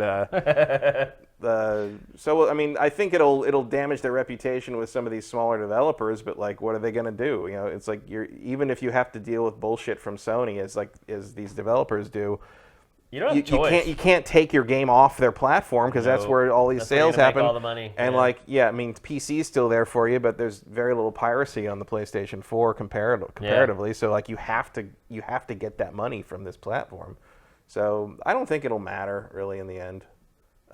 They're not going to do that to Grand Theft Auto, because Rockstar would just be like, excuse me? But that's my point, though. It's like they'll do that to these small guys and try to say that they're standing on a moral high ground, and that's why they're doing it. But that's really not it. They're just trying to avoid controversy while still making as much money as possible. Or maybe they just don't want naked children on their game well, console. I can understand that as well. Fine by me. Sure. Like, don't do that. I can understand that too. I mean, it's kind of arbitrary, and sometimes it goes one way or the other. I imported Dead or Alive Extreme 3 because it didn't come here. That was Tecmo's decision, just because they didn't want to deal with the headache. Yeah. But I mean, it's just you're never going to have a critical mass of people upset about it enough to change anything, really. It's never going to, if there's like a sex scene or something in The Last of Us 2, they're never going to come after Naughty Dog for that. You know that. Yeah. So it's just never going to affect anything that happens on a level that would require any kind of change. Well. I get why people are frustrated, especially the companies that are like, we don't know what the rules are. Yeah. We're just sort of guessing at this, I'm probably You're basically just crossing your fingers when you send it probably in. not multi-million-dollar production, but a lot of money's being spent. It's not free to keep your development team on for another extra couple weeks to fix things that Sony decided had to be changed. Sam was having fun with the B-roll today. He is enjoying his job today. Sam's going to want some copies of this to take home. Okay, let's move on. I think we've had enough boobs on the screen for GameFace. Let me just set a new record on GameFace for most cleavage in an episode. Yeah, we don't really bring that to the table usually. No, we definitely don't. I'm sure some people are disappointed by that. But all right, let's move on. We're going to talk next about the Xbox One S all-digital version. Longest title for a console ever, guaranteed. Mm-hmm. Without a doubt. Rumors have been flying about this thing for literally months. Like, the worst kept secret in gaming. It's the Xbone Sad V. It is. And it's, again, the worst kept secret in gaming for like the last several months. Microsoft finally confirmed all the speculation by announcing it officially this past week and giving us all the official details on it. And most of the rumors were absolutely correct. So it is, in fact, a disc-free Xbox One S. It still comes with all the accoutrements of the S, meaning you still get 4K HDR playback. Still can't play games in 4K. Yeah. That's only for the X. It is, and here's my big problem. It is $250. It's a lot. That is a lot. But you want to know what surprised me even more is the fact that the Xbox One S is still $300. That is insane, Matt. The regular one is? Yes. The S is still... So their big thing is it's $50 less than the S, and all you're losing is a disk drive. It's like, dude, that should be $200. Xbox One S should be $250 max at this point. Yeah, they should have done a pretty major price shift. Oh, by now. Across the line. To me, it's a huge mistake. Microsoft could have done what Sony hasn't been doing, and that's cutting the price on its hardware, and it could have had a competitive advantage. Instead, it doubles down on this. And then it had the balls to say, well, one thing we will tell you is if we ever drop the price of the S, we will drop the price of the all-digital version the same exact amount. So don't be afraid buying this that we're going to drop the price of the S next week by $50 and they're both going to cost the same. We'll drop the price of this as well if we drop the price of the regular S. It's like, gee, thanks, Major Nelson. You're awesome. 1 terabyte of drive space. You think that's enough for an all-digital console? I mean, I'm 3/4 full on my 5 terabyte hard drive. My Pro is already full. But I've only had it for 3 months. But I've had that for a little over a year, and like bought all that cheap, sale stuff and everything. Most people probably do not fill up. I got 130 games installed right now on that thing, so it's, most people probably do not. Definitely not. And most people don't even have 130 games. Yeah, but a lot of those games are like in the 60 gig range. So yeah, it adds up fast. My Pro's already full. If you're better about finishing games and putting them to rest and then uninstalling them than I am, it's probably plenty. That's my problem too. It's like I've literally just had like 6 or 7 games I've been like on a rotation trying to finish over the last like month or two, and my hard drive's all packed up. I also like to, it also doesn't really matter because, even if you're buying disc games, they still take up the same space. Yeah, because you have to install them all. They install the whole thing. They just do a disc check. That's the only difference. It's insane. It's no different. It really isn't any different. So as the rumor suggested, and it was true, you get Minecraft, Sea of Thieves, and Forza Horizon 3 for free. Or for that extra $50, then you shouldn't be paying. Right, exactly. And then here's something that wasn't leaked ahead of time that's actually pretty awesome. You also get 3 months of Game Pass for $1. That's pretty good. That's really good. I mean, that's a $30 savings right there. It's a good way to get... why is he wearing gloves? Because they always do that for unboxings, Matt. Why? The better question is, why do people feel like they have to wear white gloves to open something? So they don't get fingerprints on it, I guess? What? Okay. Like, it makes no sense. It's the white glove treatment. Every unboxing, they always wear white gloves. It's so stupid and weird. I don't really get it. I mean, I get it if you're going to like allow like the press to take shots of the and you don't want thing, the prints and you don't want prints all over it and stuff. If it's you sitting at your kitchen table unboxing something, Yeah, you don't that's need to wear different. white gloves. It just, I think it's just become this thing where they're like, well, if you do an unboxing, you have to wear the white gloves. I don't get it. But that 3 months of Game Pass, that's a pretty good deal. Yeah. There's 100 games on there. It's also launching just in time for Monster Hunter World. I mean, that could be a big driver of sales for this. If you're like, oh, I can get this, I can get these 3 games, I can get and Monster Hunter World that I can play for free for 3 months, that's not bad. I guess if you want an Xbox. If you want an Xbox and you're interested in Monster Hunter World and you haven't already played Monster Hunter World to death and back. Well, I mean, if you're buying it, you probably haven't even had a console up to this point. I don't know. I think this would be a lot of second console sales. You here, think? Because PlayStation 4 is ubiquitous at this point. If you can't tell by the lower third at this point, I honestly have no idea who this console is for. I cannot figure out who would buy this. I don't know. I can't. It's like, if it were $200, I think it does really hit that I'm way too cheap to buy a console at full price crowd. Yeah, I mean, I think it's, I guess, for late adopters, but also I think they're just testing the water on how something without a disk drive will sell. That's an expensive experiment.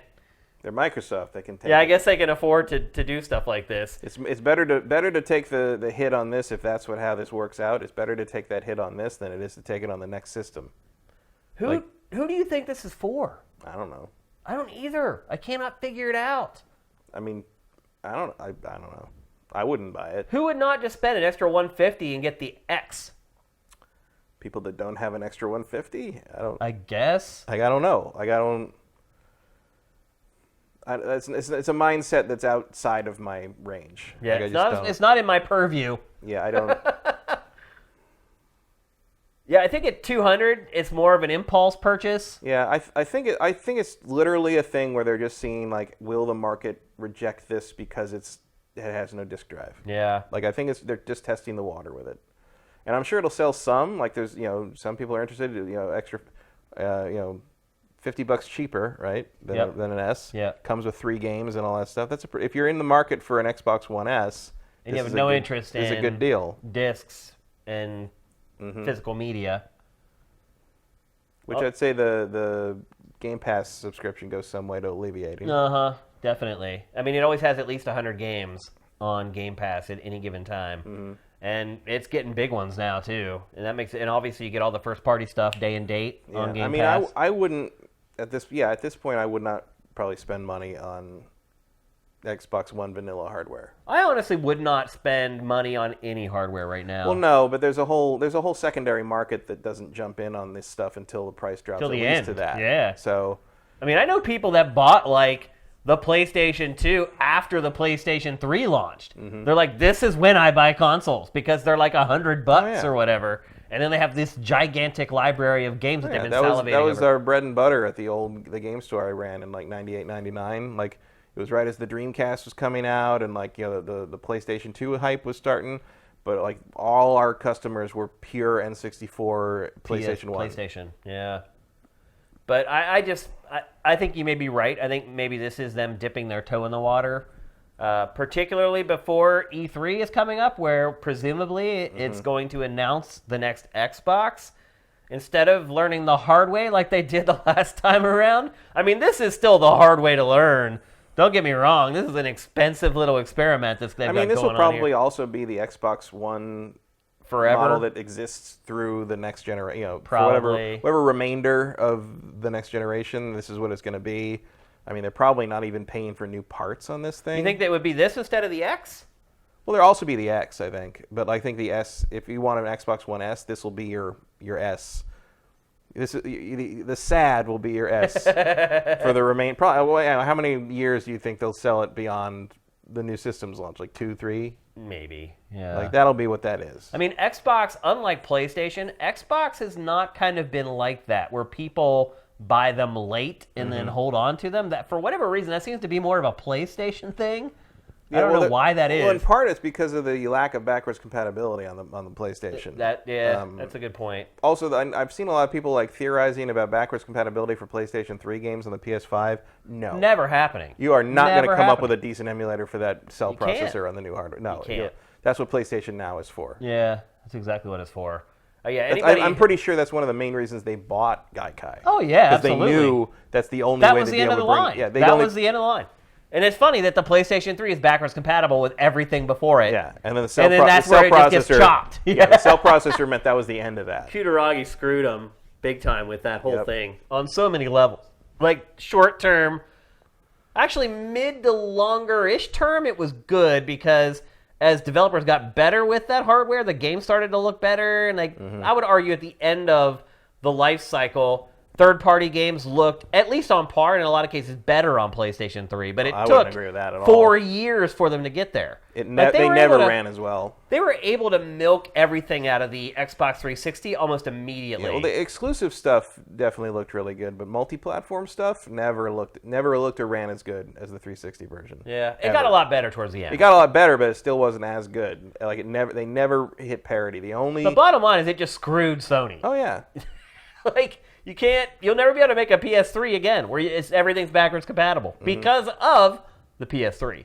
I mean, one day there'll probably be, PlayStation 7 will probably be powerful enough to run that emulator. Because at that point, the cell processor, you can be able to put it on on your fingernail. Yeah, but somebody's going to have to write that still. Yeah. And with all the weird, kludgy, I mean, I can't count how many stories I've heard from developers about how they had to kludge some weird thing together to make the PlayStation 3 version of something work because the cell processor, how it didn't talk to the graphics processor and didn't talk to the sound. Everything was weird, so and then you take that and you just stick that disc in for another system that's trying to run a software emulator on that, and it's never going to work, right?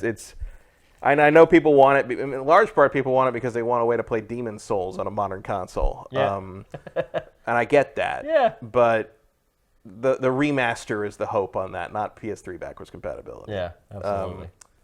Or I guess PlayStation Now, but I wouldn't want to play Demon's Souls with that much lag. Yep. Anyway. So this is coming out May 7th. Yeah. I'm guessing that by May 30th, we'll never talk about this again. Probably. I don't know. You start thinking about all the R&D and the manufacturing costs to manufacture. I would just put a 1 terabyte hard drive in the S. I mean, I would think about it and keep the price the same. I would think about it again because if I run into Major Nelson at E3, this is what I'm going to ask him. Well, who is this for? Why? Yeah. What is the plan here with this thing? And maybe they'll tell us at E3. Maybe they'll be like, oh, you wondered why we put out that goofy disc-free console? Well, now you know why, because this is the direction we're going. I mean, probably something like that. Yeah. But then why isn't there an X version? Or will there be an X version coming? Maybe they show that at E3. Maybe so. That's actually a good point. That might happen. Yeah. Huh. Weird times. It is weird times. I like it, though. Everything's unpredictable. You just don't know what's going to happen anymore. It used to be everything just worked like clockwork. Every 5 years, you get a new console. It was a pattern that we followed for so long, and all those patterns just seem to be getting blown to smithereens right now, and I love it. Yeah. Well, you're going to have both of them. Both the big console manufacturers trying to reinvent how generation transitions happen. Yeah, well, they're trying to figure it out. Well, and more rumors saying that the new Xbox is even more powerful than that PlayStation 5. Oh, really? Oh, yeah.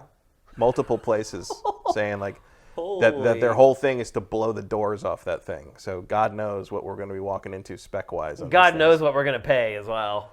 I saw Sony came out. I promise Sony and clarified. They're like, it will be reasonable. Yeah, meaning it's going to cost $500. Yeah. Well, there's no way in hell Sony prices it at $599. No, ever. They'll never sell anything. They'd rather sell it at $699 than $599. And that's too high. And Microsoft isn't going to want to be higher because they were high $100 more last generation, and it didn't help them. It hurt them a lot.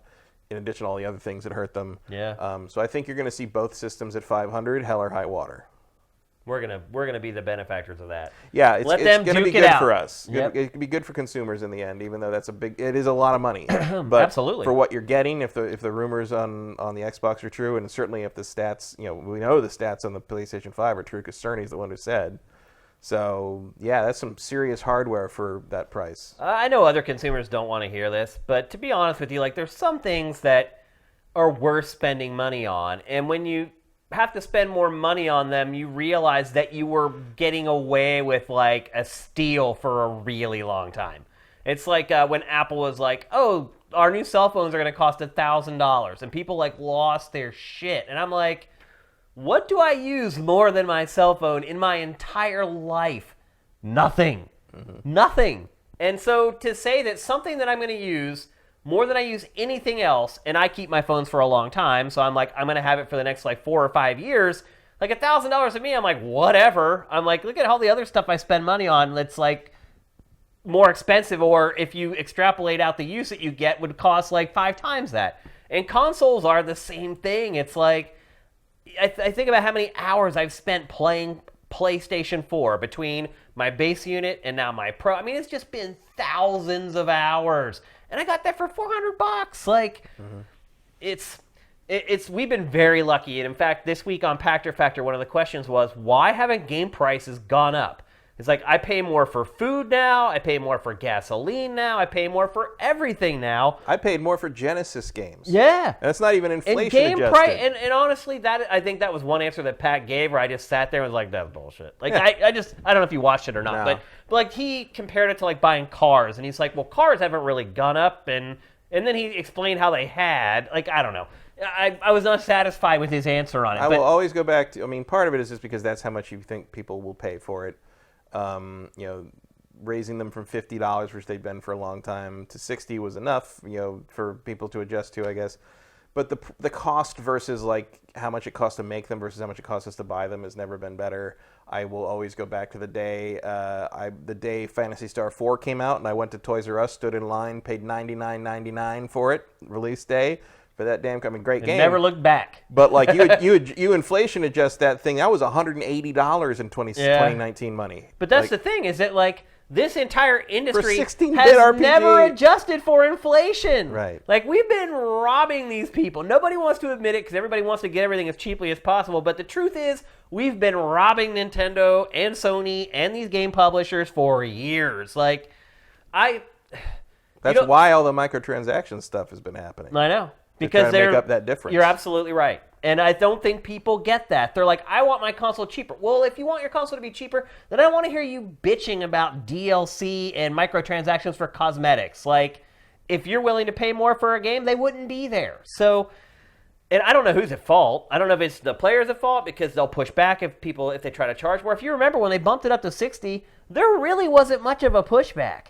I mean, there's people at first when they heard about it, if you go to those articles, people are like, oh, this is bullcrap, they're trying to gouge us. But after, like 2 days later, it was over. Well, nobody cared anymore. The worst thing about that thing was like, we was also coming off the tail end of the PlayStation 2 generation, and like moving into the Xbox 360, I suddenly realized like, God, I don't remember the last time I paid more than like $20 for a video game. Because like that was that like year-long period in like 2004, 2005, where just the prices just were down on all Dreamcast and PlayStation 2 and original. Yeah. Like, everything They're just all like dropped. $20 to $30. And I remember Jason Chung and I would trawl all across LA's. Our friend from Tech TV. Yeah, all over the place. We'd go all over the place from and G4. Various DVD shops or like game store, whatever, and like we just pick up like super bushels, cheap, brand new, like in the shrink wrap, like brand new Dreamcast, PS2 games for nothing. Yeah, I went to a Circuit City sale like at the end of that era, and literally every game was like $14.99, and it was all of them, and they had like 30 copies of like each one. Rest in peace, Circuit City. Yeah. And then like we jumped into the new Xbox 360 generation. I'm like, oh wow, $60. I paid $60 for Condemned Criminal Origins. That's a lot. Yeah, it's funny how it changes, but. So I guess what I'm saying is, to me, paying $500 for a console like that, no problem. No, it's pretty. And I know pretty people watching us right now don't want to hear that. They're like, don't give them any ideas. They're not getting ideas from us, trust me. But if these consoles have the specs that they're saying and they're $500, I will gladly pay it. Yeah, I paid $599 for the PS3, so Although the flip side is, you always have to be aware when you're buying in that early, you are the beta tester. Yeah. There's going to be problems and issues, and you're going to get a smaller hard drive than everybody else. God knows what the Red Ring of Death equivalent for this coming generation will be. And that is the thing, too, is that as the price goes up, so do the expectations. Yeah. Like, tolerance for stuff like that goes way down real quick, so you better have your ducks in a row. Can't wait for all the tests of the audio monitors. Oh, like right. How loud are the fans and all this, yeah. And is it really, like, Dolby Atmos and, like, all that crap? It'll be crazy, but it'll be exciting. And I'm already getting excited for these consoles, and it looks like they're still, like, a year and a half away. So, Oh, yeah. at least. The good news is we got plenty of good games to play until then. Although maybe The Last of Us 2 isn't. Yeah, I mean, see it looks that? like it's coming this year. Did you see that leak thing? Which one? There was like 2 in the last Yeah. week. Maybe like September 27th. looks Yeah, I mean, it looks like it's coming this year. like. Yeah.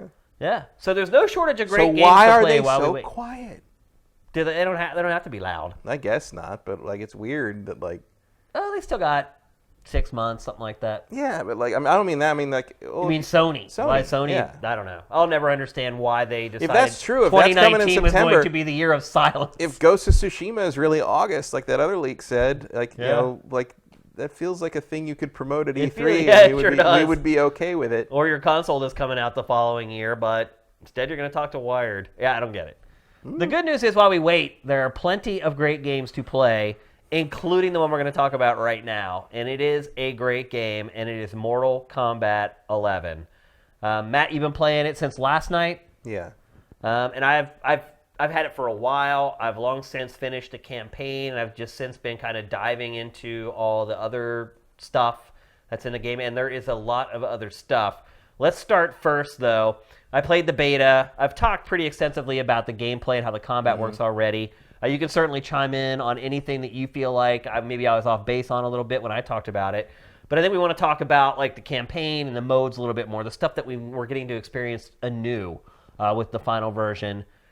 First of all, I would say that I would not buy this game just to play the campaign. No. Because I finished it in about 5.5 hours. It's not. And I am not Daigo. I am not the world's greatest fighting game player, and I finished this game in about 5.5 hours. Well, the campaigns in these games, NetherRealm Or games, go buy it at have never been GameStop. particularly difficult.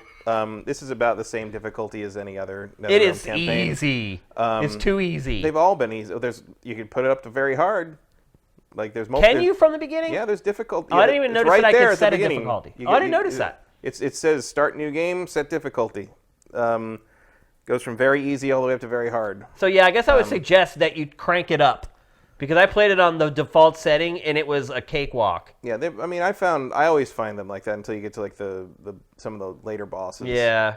I'm about halfway through it. Some of the bosses at the end you have to beat multiple times as well. I'm about halfway through it. It's good. It's a good story. I think it's great. Good story on par with like what we got from Injustice 2 or something like that. And you're the guy who was going, oh, what is left to do for story for this game? It's like plenty. There's always more story for Mortal Kombat. You can go crazy with this stuff. Well, I don't And they know that do. I would necessarily say the story itself is great. The way it's told is great. Yeah, well, it's similar like Injustice. Like NetherRealm has a formula now for these campaigns, and it's divided up into 12 chapters. Yep. And each chapter focuses on a different character. You play for 4 matches. Yep. That arise organically out of the scenes that are happening in the story. And each chapter lasts about 20 to 30 minutes. Yeah. Sometimes you have 2 characters and you pick which one you want to play as. Yeah. Injustice 2 introduced that. And then you have to go back and play the other character to unlock all the stuff that you unlock through that. High quality CG. Really good voice acting. Except Ronda Rousey's terrible as Sonya. She's noticeably worse than all the other actors in the game. To the point that she's terrible. I'd forgotten that she was voicing Sonya. And why did they give her literally one of the leading characters in the game? Well, because she's popular, but like early on, like when there's stuff when scenes were happening, when they're planning with her, talking to her, there'd be moments where she'd start talking like, why is that so different from? And I realized oh, it's Ronda Rousey. She's not a professional voice actor, and it really, really, really shows. Yeah. Hey Sam, put on the newbie roll Because we're talking about the campaign, and that's what all that B-roll is for. And yeah. But in general, this story's pretty good. It's great. I think it's great for the first. Right, you're right at the point where it starts to go off the rails a little bit. I mean, I don't know about great. I mean, I guess great in terms of like fighting game story campaign. If you're, I'm talking about the cinematography, the fight choreography. Yeah, it's good. I mean, and the story's passable for the most part. It's what you've come to expect from NetherRealm. I mean, it's just they've got their formula down for this stuff, and that's what it's going to be, and that's great. But it does feel like it's going faster than previously, because Injustice 2 seemed like it went on and on and on. That was like a really long, like kind of epic tale. And when I quit for the night last night, I was a little surprised to see that I was like over halfway. Oh yeah, it's not long. Again, I beat it in like 5.5 hours. And let's share what the plot is.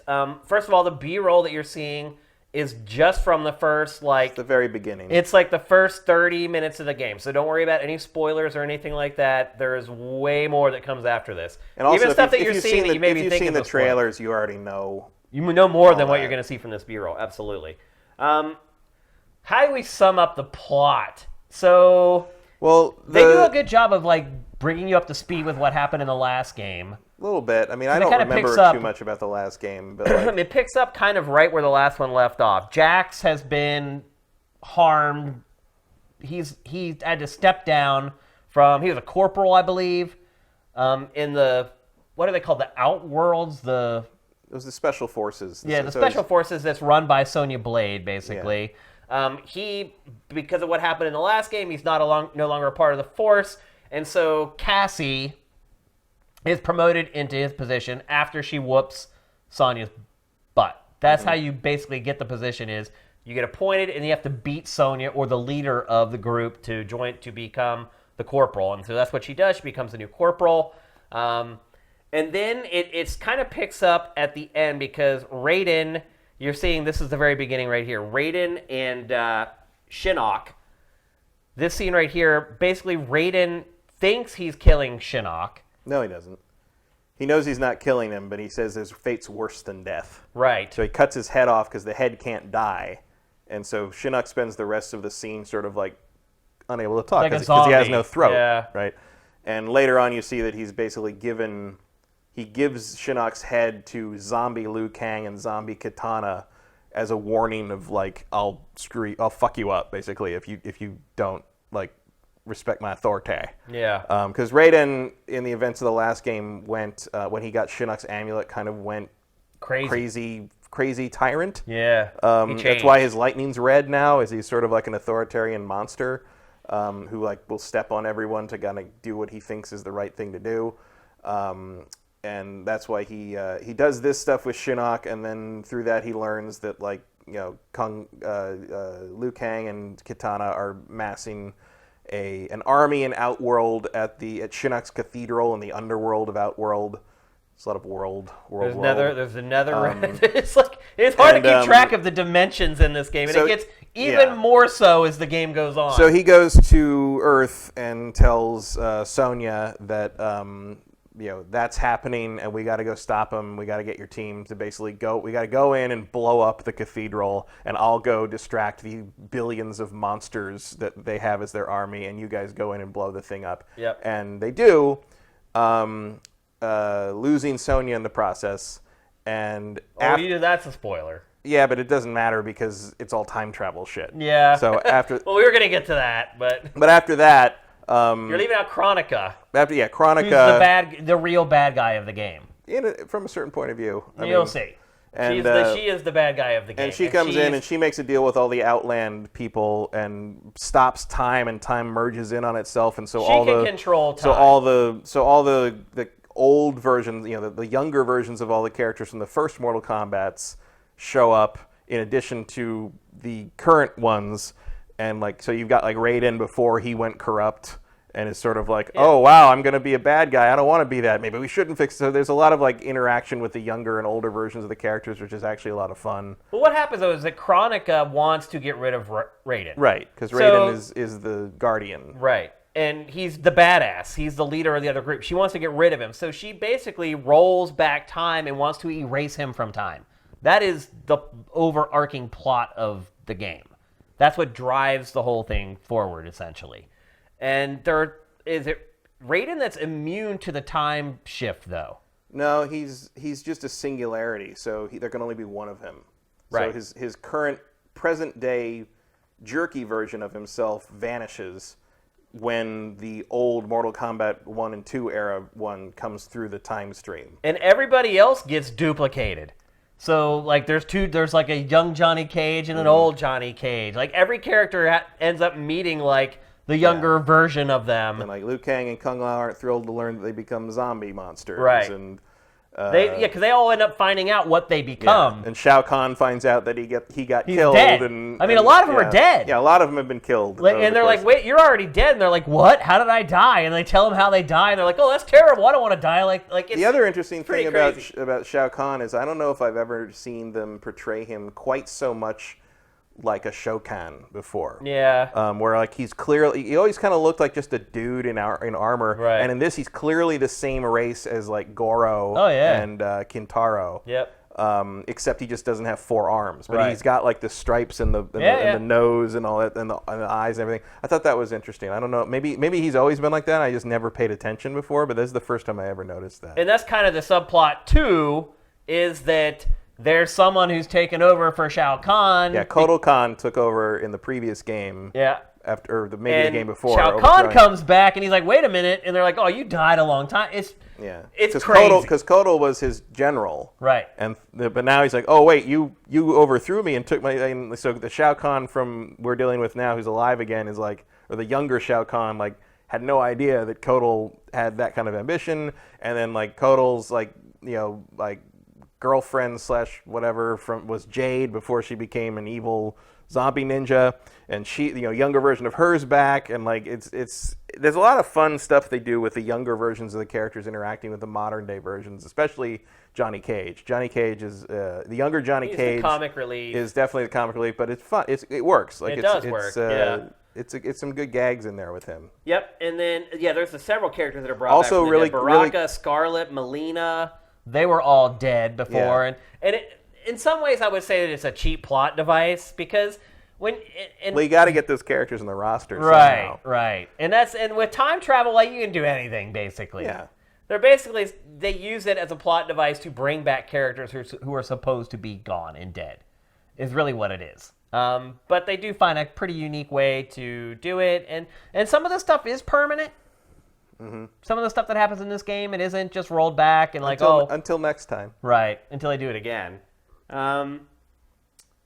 Basically, it's 20 minutes per chapter. Each chapter is a different character. It actually reminds me a little bit of like Eternal Darkness, particularly because it's cinematic and it's like story driven. But remember how Eternal Darkness was like that? It'd have 11 characters? Yeah, I would never think to compare it to that. It's just the NetherRealm formula. They've been doing their campaigns exactly like this since Mortal Kombat 9. Right, but some people may have not played it before, and I'm trying to find a parallel. If you haven't played it before, then I don't know what you're doing playing this campaign, because you're not going to understand what the hell's going on. They've done a pretty good job. No, I thought they do a great job of catching you up. I don't think they do at all. But I also feel like it's cheap because they use the time travel thing as the way to explain all the stuff that happened before. They fill you in every time. They're like, "Oh, you did this back then," and they're like, "What? I did that?" Like, they totally fill it in. They fill in some of that stuff, but I don't think they do a good job of filling you in on like what the situation of the everything is at the beginning. Because I don't remember. You mean that first scene with Raiden and Shinnok? I played Mortal Kombat 10, but I don't remember exactly where that left off or what happened in it beyond Raiden's lightning turning red. It was a long time ago. And they don't really catch you up on any of that, like until afterwards. Until well after it. Yeah. Like, and when they eventually they do cut to Jax being like sad and drunk in his house, and I didn't remember at all what had happened with him in the previous game at all. Like, and so they make a vague reference to the fact that he's not in this. He was honorably discharged. Like something happened to him. Mentally and physically incapacitated or something. But I didn't remember that. I knew that Jax was like one of the casualties of the last game. But I didn't. But his daughter's in this, and I was surprised there wasn't some kind of previously on something. Because it has been a while. I mean, it's been 6 years, 5 years since the last MK. I think it's been 4 or 5. Yeah. because they've alternated between Mortal Kombat and Injustice for the last 5 games. I was surprised there was no like kind of previously on catch-up thing, and I'm also surprised they did not add Mortal Kombat 9 to the Xbox backwards compatibility. Oh, yeah, because that was last gen, right? Because it is a trilogy. Like they all the first game is 9, and then 10 continue. 9 kind of covers Mortal Kombat 1 through 3, and then 10 sort of like went in a completely new direction with the stuff that follows that, and then this is all a completely uncharted territory. Oh, this game also, by the end of this game, it's the end. Like, whatever happens next is going to be something that starts anew. This definitely closes off the arc of this whole thing that's been going on. But again, I finished it in like 5.5 hours. And I have really enjoyed it. And what's impressed me the most about it is the fight choreography and the cinematography. Like, they literally could cut the 4 matches out of this and just put this out as a CG movie, and it's better than any Mortal Kombat movie ever made. Hands down. Well, there's damning with faint praise. But, right. But still, I mean, they could release this as just an animated film, and I feel like it would do pretty darn well. Yeah. But like, then they wouldn't sell copies of the game. Right. People want to see Well, that. it's interesting though, like that conundrum. It's like, what do you make more money off of? Well, I think NetherRealm would prefer to make money off people buying the game. Yeah. Warner Brothers might prefer to make money off of a theatrical release for it. Well, you would never get a theatrical release. It was a go direct to video. I mean, there's probably 4 hours of cutscenes in the 5.5. I mean, the matches are literally you fight 4 times per chapter. And if you're good, the fights don't last very long. I mean, each fight probably lasts 2 minutes, and you have 8 times 4. Less than that even, because the timer's 90 seconds. Right. So you figure there's 12 chapters, there's 4 fights per chapter. That's 48. You multiply that by like a minute. Like, there's only really an hour of gameplay in the whole campaign. It's really, I mean, and that's really what I think struck me the most. And I know the last few have been like this as well, but it really, you're just watching most of the time. The fighting is just kind of a formality. It's very slick still, how they transition from the cinematics into the fights, and then vice versa after the fight's over, back into the cinematics. Very, very slick. Not as slick when they transition to the fatal blows or the fatalities. Nope. I noticed. Like you remember, that was what I harked on when I played the beta. I think it's very weird how, like, when you switch to the fatal blows and the fatalities, all the custom items on the character go away. They're all pre-rendered. Yeah. It's all pre-rendered. Like, if you notice, it's not just that. The background. It gets very dark, so you can't see the details of them. Exactly. Yeah. It's all which is weird. Very weird. Yeah. They're all pre-rendered. Like, the fatalities and the fatal blows. Yep, yeah. All of them. It's weird that they did that, but it's also pretty impressive how quickly it finds that video file and plays it off the I'm sure disc. It's got everything ready to go, but like it's just weird in a game with so much customization that like when you hit the fatality or whatever, all of a sudden like Sub-Zero and Scorpion aren't wearing their masks anymore. Yeah. Like because the mask is customizable, so they just like it's just like a random dude. Yeah, I know, it's weird. Very weird. It's definitely strange the way that they decided to do it.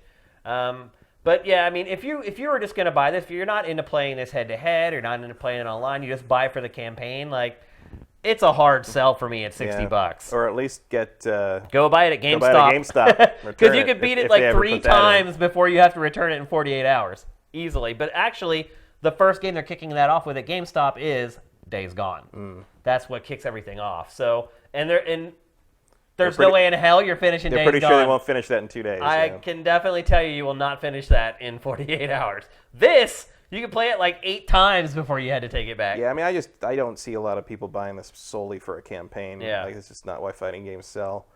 I do think it's good. The fighting's good. It's very complex. The tutorial is one of the most detailed tutorials of just how to like fighting game concepts. Like they explain, frame disadvantage and frame advantage and startup and all that. I mean, it gets into some terminology that like you maybe like would need an explanation you didn't know, but probably should. But it's also very important for like even if it's something that's like, oh, that's why I do that in a fighting game because that's a mechanic and now I have a word for it kind of thing. Sort of like it's a good primer. You want to know what my favorite feature is though of the entire game as far as the fighting is concerned? The ability to go into the moves list and select moves that are up on the screen while you play. So you can go into the moves list and you can just flag whatever moves you want to display on the screen while you fight. And so what I would end up doing is because you play a different character every chapter, I would put up the moves that I wanted to do on the screen. And once I learned them, I'd take them down. But and if you're playing in the other modes where you can use fatalities and things like that, to have that fatality thing right up on the screen when you're trying to do a fatality, it's great. It even shows you the distance that you need for your fatalities. Let's say mid, short, or long. Yeah, they had those on the last one, I think. I never even noticed it. I never noticed it, but I found it in this one, and I freaking love it. You definitely could put moves up on Injustice 2. I haven't played 10 in so long, I don't remember, but I know Injustice 2 let you do that. Maybe the way the UI works in this, I just noticed it this time. That could be. But I have been using it, and I love it. I think it's great, and you're right, the tutorial is awesome. But let's start talking about some stuff that isn't so good. And there are some parts of this game that are not great, but I think the good news is that most of it is in modes that the vast majority of people aren't buying the game primarily for. Although they are the modes that you're expected to be playing the most. Yeah, and basically it's how the game handles cosmetics. It is like most games, and I think, it's a little odd for me because I love Ed Boon, and it's surprising to me that one of his games would do this, and I wonder how much it was meddling on Warner Brothers' part. But basically, you're going to have to pay for cosmetics. I mean, that's really what it comes down to. Because the in-game currency to get it is such a grind. I mean, it's something they could easily tweak, and I would not be shocked if they knew all along they were going to have to tweak it. They already said on a live stream yesterday they are working on tweaking the rate at which you get the various currencies. Okay, so they're not going to change the prices. They're going to change the rate that you earn. Well, the problem isn't because the problem, unless I'm missing something, you can buy time stones or whatever those things. That's the real money currency you can buy. The problem I have is that the way you unlock stuff the most is through the crypt, which has been a Mortal Kombat tradition for however many, going on 15 years or something now. And I think the crypt in this is really cool. It's a full recreation of Shang Tsung's island from the first Mortal Kombat. All the the classic stages are in there in full 3D. You'll find all the locations. Oh, we should mention the stages in this game are freaking awesome. They're pretty cool. They're really freaking cool. There's all kinds of weird stuff going on in the backgrounds that I don't notice the first 10 times I play a stage. I miss the stage transitions from Injustice. Yeah, I guess. I know that. On one hand, I guess it's not really what they're about. This is, But on the other hand, these guys can survive these fatal blows. They can survive being knocked off a cliff once in a while. But it's a cool thing, like Kodokan's arena. There's these crazy monsters climbing out of the pits and fighting each other and all this stuff. There's some cool stuff in there. NetherRealm commits to their aesthetic. You can never accuse them of not believing in that. At the end of the campaign, there are some crazy stages, really, really cool stages. But so I'm wondering, looking around the crypt and stuff, and you're just the amount of the various currencies. There's coins, there's soul fragments, and there's hearts. And you earn hearts. There's a bunch of chests in there that are either 200 or 250 hearts to open, and you get a heart per fatality. Yeah. It's too slow. And as far as I know, there's no way to transfer the real money currency into hearts or whatever. I don't think that's a thing or if there is, I haven't found it yet. Oh, it will be there. I guarantee if it's not there now, it will be. I mean, because the thing you're supposed to use the paid currency for is they sell individual upgrade aesthetic things on the store. Right. So okay, instead of going through the crypt and hoping the random number god gives you the thing you want, it goes up, it rotates around on the store, and you I'll just buy it with the real money currency. And the problem is that the various currencies you use accumulate at the speed of a free-to-play mobile game. And this isn't a free-to-play mobile game. It's a $60 frickin' full game. And I used to one of the few saving graces of the stupid original Xbox era Mortal Kombat's was running through the crypt and unlocking all this stuff. But you can't do that in this game because they're so stingy with all the currencies. And it's you've already paid full price for this thing. Let me play the goddamn game. Well, they also randomized a bunch of stuff. Yeah, the randomized stuff is worse than ever. So you won't even be able to use a guide to get through this stuff anymore because there's no order for it anymore. With the last game, you could kind of skirt around some of this stuff because you could just use a guide and it would tell you exactly how to do it. I believe the heart chests have set set contents, but like you'll see like Chronica spheres on the wall in the crypt that like you can reset all the normal chests again, and then open them all pay coins again to open them all, and hope you get better. Hope the roulette's better this time. Yeah. Like that's what they want you to do, is just continually, throw yourself at the mercy of the random number generator and hope that you get the thing you want. There is in the towers section, and that's a whole other thing. But you can pay or do a thing where you can open a tower for a specific character, so that tower will only give you stuff for the character you want to focus on. Right, which is nice. Which is fine. Because when you talk about fighting games, people find a main. But the tower thing is a whole other can of worms. Because it's almost exactly like the multiverse thing on Injustice 2, where you had it was all online. They changed out things like either on a weekly or sometimes a daily or sometimes an hourly basis. New planets would come up and you'd play those. So these are all towers, like the old towers in the arcade games. Yep. But they use all these modifiers. So like sometimes there'll be missiles firing at you that drain your life and give your health to the opponent. Or sometimes the opponent will be magnetized and pull you in, and so you can't really control the distance between yourself and your opponent. Sometimes they'll be like you have to do extra damage, whatever. And they just pile these modifiers on and on and on. And what you have these things called consumables, obviously spelled with a K, that you pick up. You pick up in the crypt, or you pick up in the tower mode, or you can use your real money currency to buy. And these consumables tend to be designed specifically to counteract the modifiers that are ruining your frickin' game.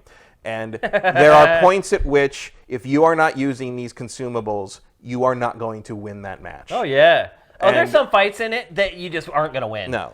It's so cheap. I cannot believe and that was not in Injustice 2. I know. I mean, there were modifiers that were things, but they never made it impossible to do.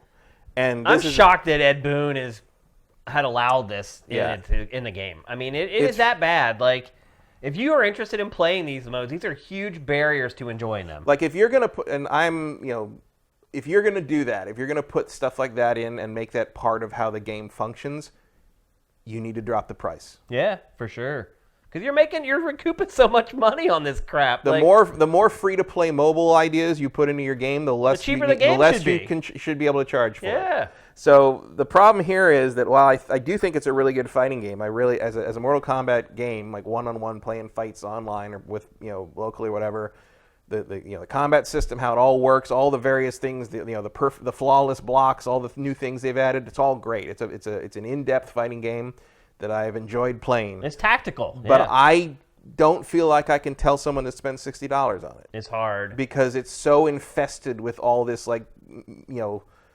and even if you don't, it's not a thing where it's even if you don't want to spend money and don't want to play it, it makes it not fun because it's such a slow drip feed that I feel like I'm not getting anything out of it, even if I'm playing for a long time.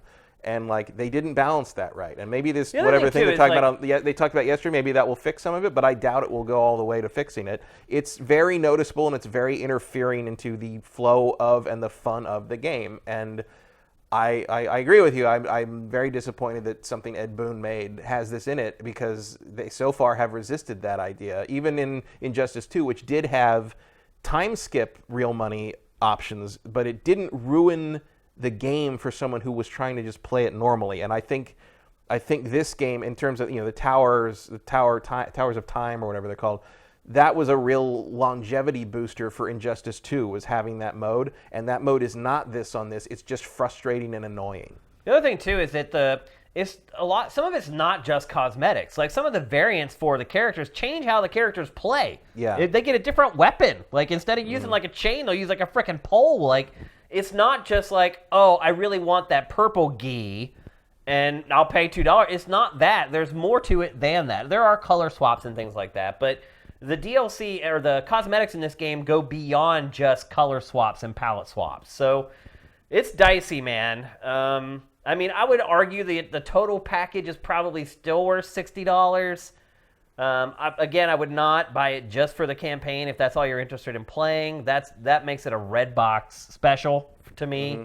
I mean, if you're really gonna play hardcore online, just competitive, it's worth the money.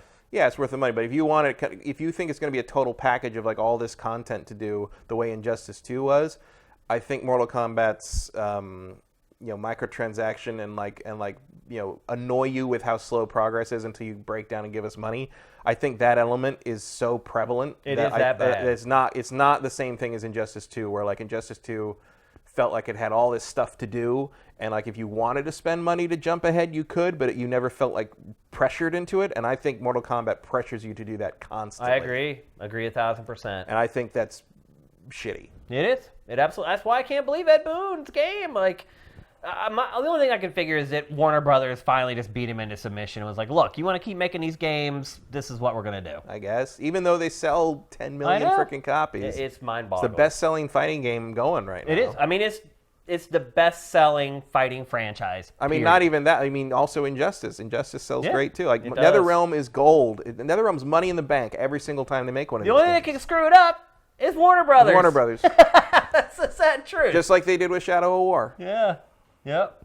And Shadow of War was a similar thing. It wasn't as blatant, but there was that element once you got into that last act of the game where you're like, I am not getting anywhere. Yeah. Like that. It was that feeling of just like, yeah, you're just on this treadmill and it's really obvious and nothing. You're not feeling rewarded. You're not feeling like you're making any headway. And like they're just dangling that real money carrot on that stick in front of you. And like I never went for it in Shadow of War. I just stopped playing it. Yeah. But this one, I mean, at least Shadow of War waited until Act 4 to do that to you, and on this game, it's right there. Yeah. As soon as you start, as soon as you open up the crypt, you're like, oh, I get what you're after. Like when I was like, I'd been playing the crypt for like an hour, and I had like 200 soul fragments, and finally I found the item I need to open the chest open the things that use soul fragments to be opened. And I was expecting that because of how rare the soul fragments I was getting. Every time you open a new area, you get like 10 soul fragments. I was expecting it to be like, oh, it'll be like 10 soul fragments. No, it's 100. Yeah. It's 100 soul fragments to open these chests, and there's dozens of them. I know. And I'm like, where am I supposed to get that much? And I did find more in certain chests, but you're again at the mercy of the random number generator. It's all crunching underneath the hood. And let me tell you, that algorithm is designed to pull money out of your wallet, guaranteed. And it just constantly feels dirty and manipulative. And it's a shame. It is a shame. If you rebalance this, if all you need to do is rebalance how fast you get that currency and how it all works in that regard, and it would feel like you can leave it for like people who want to jump ahead or pay extra money for whatever. That's fine. But like I feel like they've tilted it too far away from giving a decent experience to someone who doesn't want to spend money. Pay. Yep. But the thing is, I did spend money. I know. I spent $60 fucking dollars. Yeah.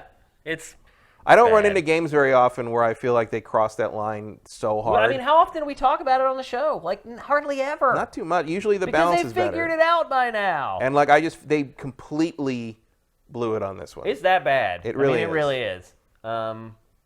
If you don't like that kind of thing in your games, don't go anywhere near this one. I would also guess that they're going to do a huge about face on this in the next 7 days. They have to. Because what's going to happen... It's ruining my fun. I was actually surprised that more reviews didn't make a bigger deal out of it than they did.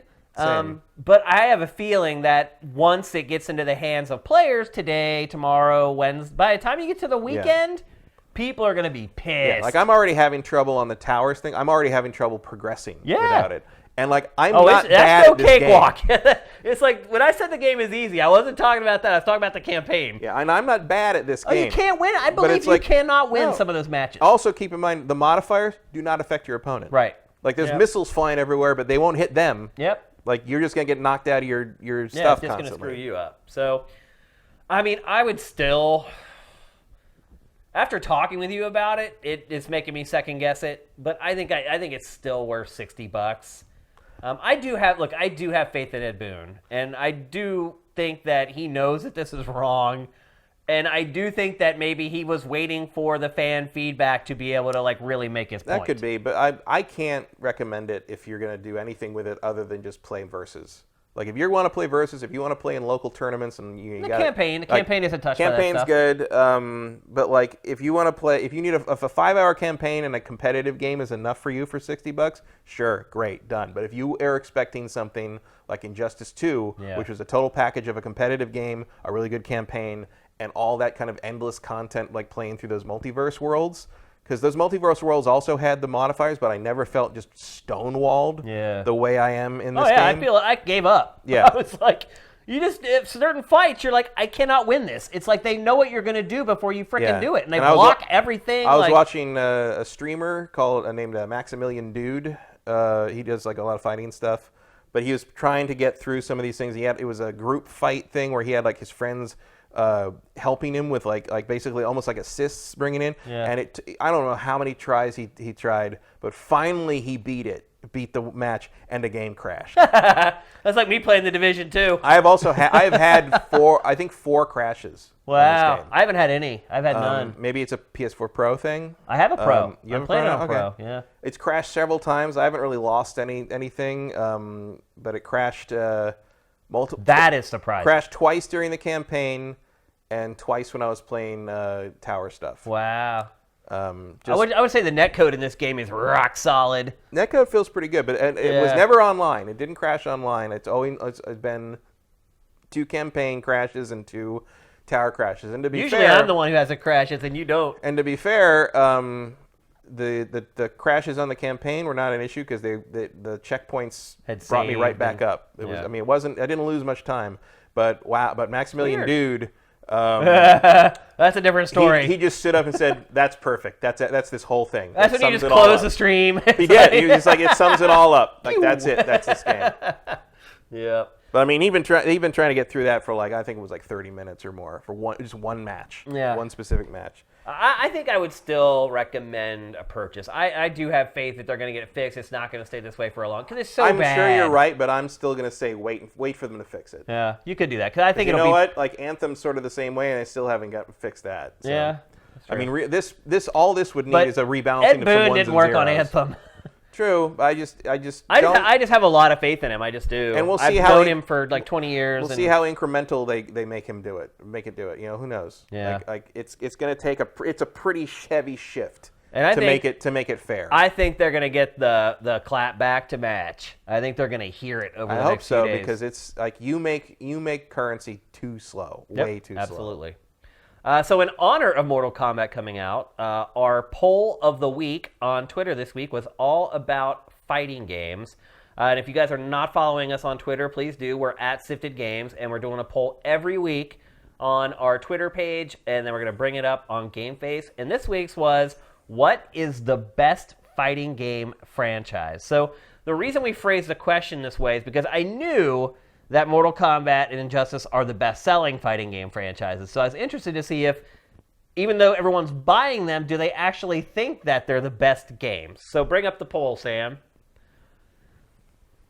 And it's tough because Twitter only allows 4 options on a poll. That's the max that you can have. So obviously Tekken's not there, Dead or Alive is not there, Soul Calibur is not there. Leaving the SNK fans out in the cold. I mean, it was hard to cut it down to 4, trust me. But this is the 4 that we settled on. I'm surprised there wasn't more support for Marvel vs. Capcom. Because it kind of is. A lot of the people that love the Marvel vs. Capcom stuff are going to default to Street Fighter as their favorite. But this poll is really interesting because Mortal Kombat is the best-selling fighting franchise, and it is 3rd as far as what the quality and whether people think it's the best fighting franchise. I mean, Smash Brothers, for being a platform exclusive, did pretty darn well in that poll. Yeah. I was pretty surprised by that. Street Fighter, though, reigns supreme. I would guess Smash Brothers Ultimate is going to sell more than Mortal Kombat 11. It'll be close. It'll be really close. Smash Brothers has not traditionally sold that much, but it looks like Ultimate is on track. This one absolutely is. And people obviously love it. It got 29%, and Street Fighter just ekes it out with 32%. But I think ultimately our Twitter followers got it right. I think Street Fighter is the best fighting franchise. I agree with that. But I mean, Mortal Kombat sells the most in part because it appeals to people who don't normally play fighting games and answer polls about them on Twitter. Definitely sells more to people who do not follow us on Twitter or have never heard of Sifted in their entire lives. And honestly, I'm okay with that. I like the audience that we attract on Sifted. We have the hardest of the hardcore. If you're not hardcore, you don't stick around on Sifted. Yeah, if you're not hardcore, you don't watch GameFace. I'll guarantee you that. That's for sure. Well, if you're not hardcore, you aren't watching a 3-hour show or for sure. Two 40-plus dudes Yep. babble about nonsense about video games for 3 hours. Yeah, that's a hardcore activity. Absolutely. And Hopefully I you're like doing something else while you're listening to us, too. Yeah. You got to multitask. I'll fully admit I listen to our podcast afterwards. Like, really? Oh, yeah. Tomorrow while I'm working, I will listen to our podcast. I don't. I don't. Also because I don't like my voice. But I'm kind of used to it now because if you do enough VO, you get used to it. Yeah. But it's like I don't need to hear what I think. I know what I think. I mean, I listen to it for critical reasons, like how's the audio, like what Right. part of the discussion did I drive the wrong direction? How could I do it different next time? And honestly, I just think our podcast is good. Like I like listening to it. So yeah. Yeah, everything I do is correct. So. There you go. No, I get it right the first time every time. I don't need to see it again. I like to put on if I'm not playing a game with the sound on, which sometimes I'm not. If I'm like cleaning up open world stuff on something, I'll put on like history podcast or something, and just like Assassin's Creed is good for that. Yeah, just like endlessly running around ancient Greece, listening to podcasts about ancient Greece. Yeah. That's what all the cool people do on Friday night, right? Right. All right, that's going to do it for the show. It's time for our trailer of the week. I would have loved to have made it an MK trailer because obviously that's the big release this week. But there's this other little fighting game that had a huge update this week, and that's Super Smash Bros. Ultimate. I'm sure people are pissed off that we did not talk about the update on the show, but neither Matt nor I are huge Smash players. I haven't even checked it out, to be honest with you. Neither have I. But I wanted to make sure that we showed it some love on this episode because, one, people just need to know that the stuff is out there, and two, we want to make sure we have some Nintendo stuff in every episode. So, the trailer of the week this week is for Super Smash Bros. Ultimate. Otherwise, that Nintendo person who's assigned to us won't have to watch it. Yeah, and that's they bad. get to get the week off. Yeah. You get no weeks off. I do have a feeling, though, this trailer may send up some flags on YouTube, though. Probably. And not because it's Nintendo, because now all their stuff is cleared, but because it has Joker from Persona 5. Let's roll it.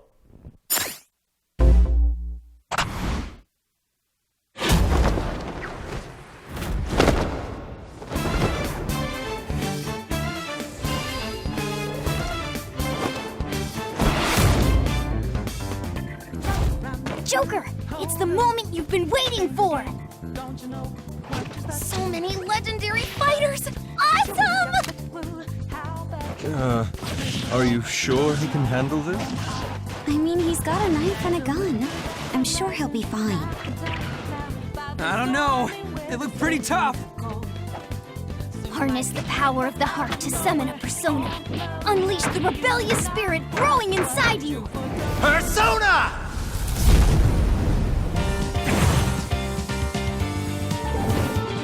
Oh, Arsene. Arsene? Can't he use a more powerful persona? What are you talking about? Arsene is awesome! It's Joker's main persona. As long as you hold on to your rebellious spirit, Arsene will give your attacks an extra punch.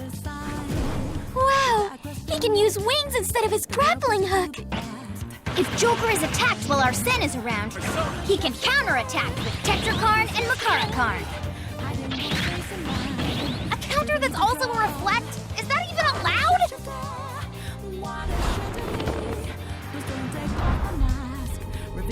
This is mementos? The palace birthed from the hearts of the masses, right? Yes, and mementos has a little secret. Isn't its entire existence a secret? The base color changes depending on the music. Seriously? That's awesome! I can hardly believe my eyes! Now's our chance! Let's help him out!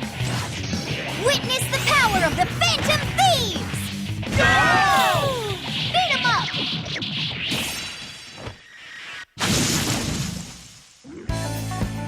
Smash is looking cool, eh, Joker?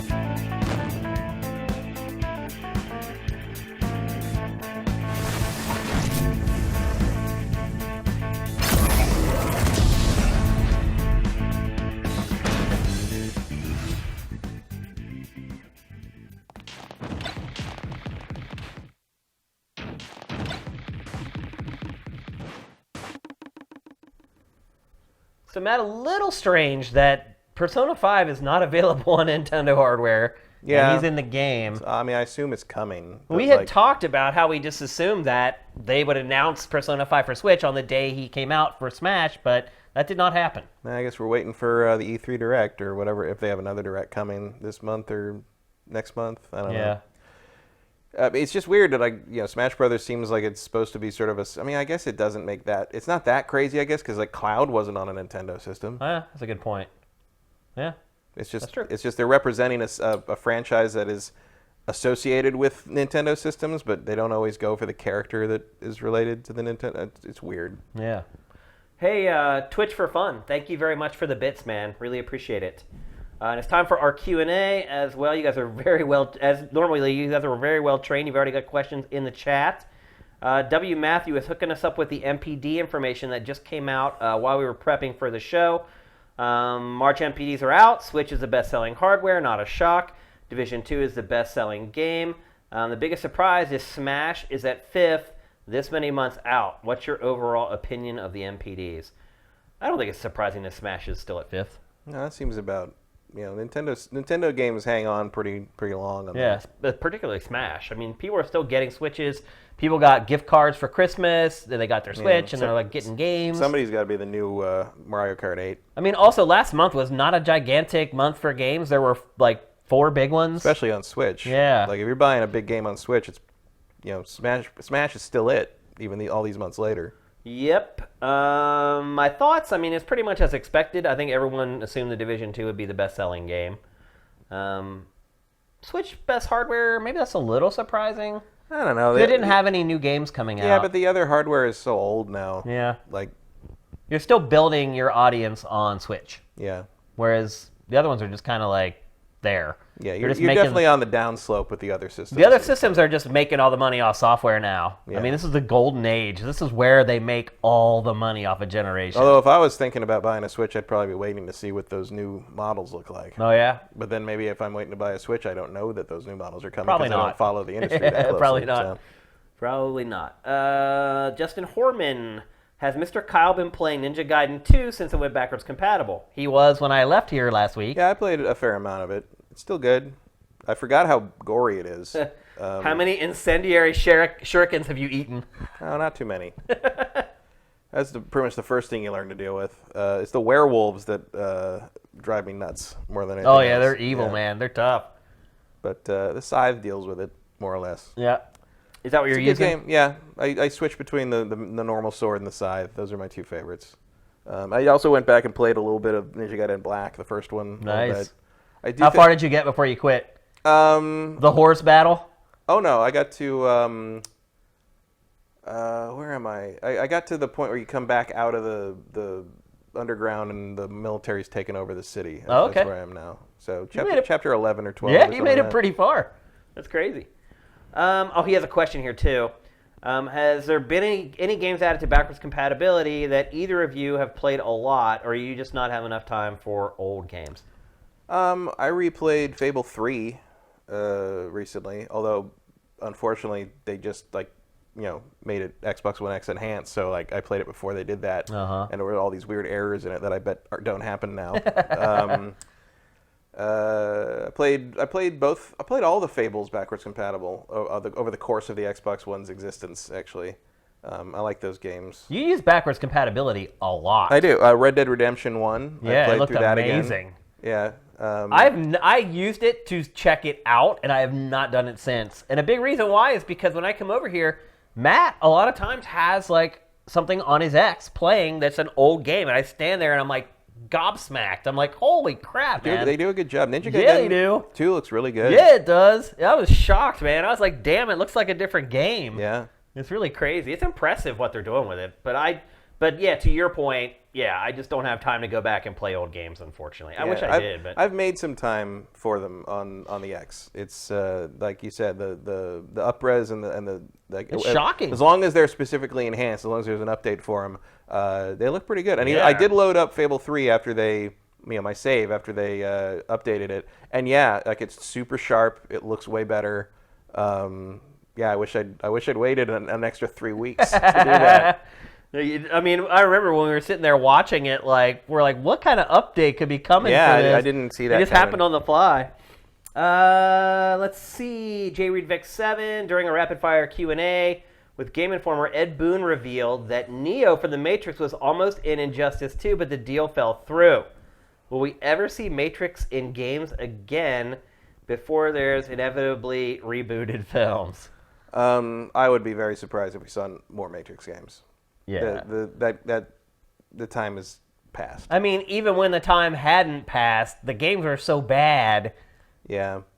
I mean, there's a They good tried. There's a good Matrix game. Yo, you could make somewhere. a great Matrix Yeah, game. I mean, you could definitely. I would make a good argue one. Conker's Bad Fur Day was a better Matrix That's than true. the Matrix video games. Yeah, I mean, I'm like 90% sure that the reason that would have fallen through is the likeness rights for Keanu Reeves. Yeah.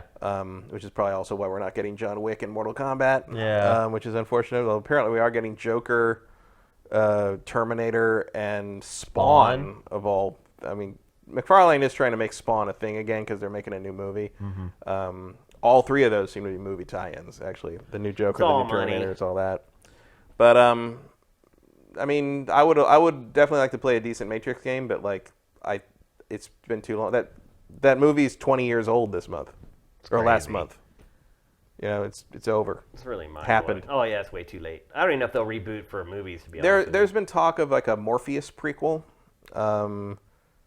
about like Morpheus's youth or something. I don't know if that would ever happen. The Wachowskis certainly wouldn't make it because they're semi-retired or maybe fully retired, like or fully moved on.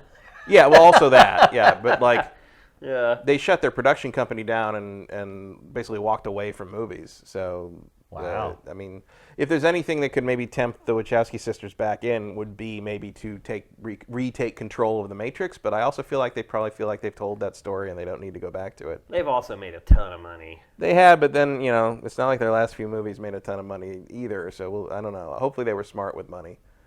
In the meantime, because nobody got rich off Jupiter Ascending and Cloud Atlas. No, definitely. That much. Oh, you know what I would say is Jupiter Ascending wasn't as bad as I thought it was going to be. I think Jupiter Ascending is pretty bad. It's pretty bad, but it's not. But I honestly thought it was going to be like one of the worst movies ever made. No, it's not as bad as its reputation. Yeah. But Eddie Redmayne's performance is one of the worst things it is I've hilariously ever seen. bad. It really is.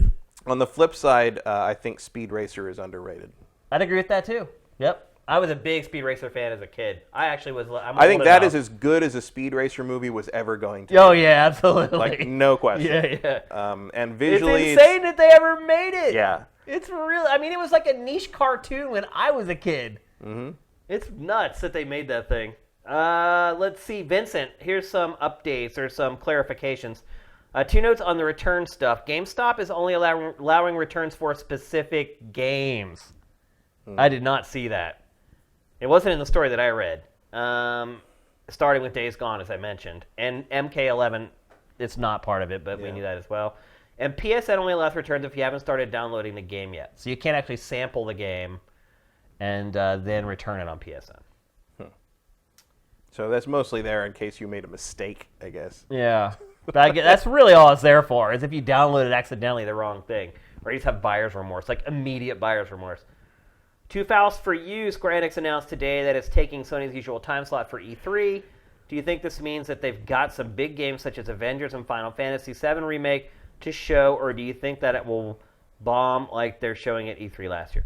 I do not think that that's why they took the slot. That they have. I like, think they just took it because it's a more visible there. slot. Yeah, it's like slot. the prime slot. Yeah. It's like there's a reason Sony had it all this time. People are used to tuning in at that day and time during E3. I mean, I'm surprised there wasn't like a fight over that time slot from all the publishers. To your point about last year, remember Square Enix tried to do the whole Nintendo Direct thing last year, and it was a disaster. I don't know if I've ever been so happy we did not go live for something. Yeah, that's right. Yeah. And, I think they'll probably do that again. Yeah, I mean, it seems likely. I don't think they're going to do like a live press conference. No. And as far as having big stuff, I mean, it feels like it's past time to show that Avengers game, but who knows? It feels like now, once Endgame's out, then you can show this game that probably ties in somehow with whatever happens in those movies. So maybe we will get to see it. I mean, at least just the fact that they showed that Iron Man VR game was just like, wow, movement. Hey, look, there's life in him still. Final Fantasy VII Remake, I think that game's years out. Yeah. Years and years out. They have been working on it for a long time. Yeah, but I think they went more or less back to the drawing board at some point again, and now once Nomura finished Kingdom Hearts 3, I think they took 2 steps back again, and I'll tell you this much: you're going to need to buy a PS5 for it. Yeah. I don't think it's going to be on modern systems. Well, it actually flows perfectly into our next question from Majora Tom 91. You think the reason why Sony is being quiet this year is a lot of Sony's lineup is for PS5, and they're spending a lot of time on how to message, trying to sell that to the public. Yeah, I mean, I think that's kind of been my theory for most of the time. Is like, these are their last 4 big releases on the PS4, and anything going forward, they are going to have to talk about the PS5, and they're not ready to do that yet. Yeah. You got Days Gone, you got Ghost of Tsushima, you have Death Stranding, and you have Last of Us 2. Those are your swan song first party titles for PS4 and Dreams, which everyone keeps forgetting about, but Including us. yeah, but it is available for early access right now. It is. $35, I think. Yeah, and so yeah, I think it probably is that. I think I said that back when they announced it. It's like anything else they can say about any of that stuff, which is going to require them to talk about PS5, and they are not willing to do that until later this year or next year. But then Mark Cerny talked about it, so now I don't know. It's a mystery. Commander Fett03, thank you for the bits. Joaquin Dragoon, thank you for the bits. Very generous, guys. Very awesome. Snub Barracuda, thank you for subscribing via Twitch Prime. J. Reed Vic 7, thank you for subscribing via Twitch Prime. If I missed anybody, I apologize. Vincent says Persona 5 RNS are being announced this week. So I guess we'll see that soon. Let's see if we have any more questions. I think that's it. Joaquin Dragon, what do you think of Dragon's Dogma? Should I try it on Switch? Dragon's Dogma is great. I think you should. If you have a PS4, you should try it on PS4. Yeah, although there's some cool stuff on the Switch version, in terms of like costumes and things you can do with the pawns. But no, Dragon's Dogma is fantastic, and you should play it on whatever you can play it on. Obviously, it's going to run a little better on the other platforms. A lot better. It also looks bad on Switch. Yeah. It was never much of a Mortal looker. Kombat looks pretty bad on Switch too. Yeah, it was never. I mean, Dragon's Dogma was never much of a looker to begin with. It wasn't. So yeah, the downgrade on that is disappointing. Mortal Kombat looks like a mobile game on Switch. Well, it plays like one, so here we go. Well, the monetization's like a mobile game. That's for sure. So yeah, I would say however you want to play Dragon's Dogma, play it because it's very good. There was another question I saw about... Wolves hunt in packs, by the way, just so you know. They do. I saw someone ask a question about GameStop and Game Informer, but I want to make sure I give them credit for their question. I can't find it now. Someone asked a question. It was, if GameStop goes out of business, what happens to Game Informer? So you start answering that while I look for the person so we can give them credit. Yeah, I definitely saw that. I would guess Game Informer goes away unless somebody swoops in and buys it. But I can't imagine who would want to do that. Killzone 310 said that. I think it dies. Yeah.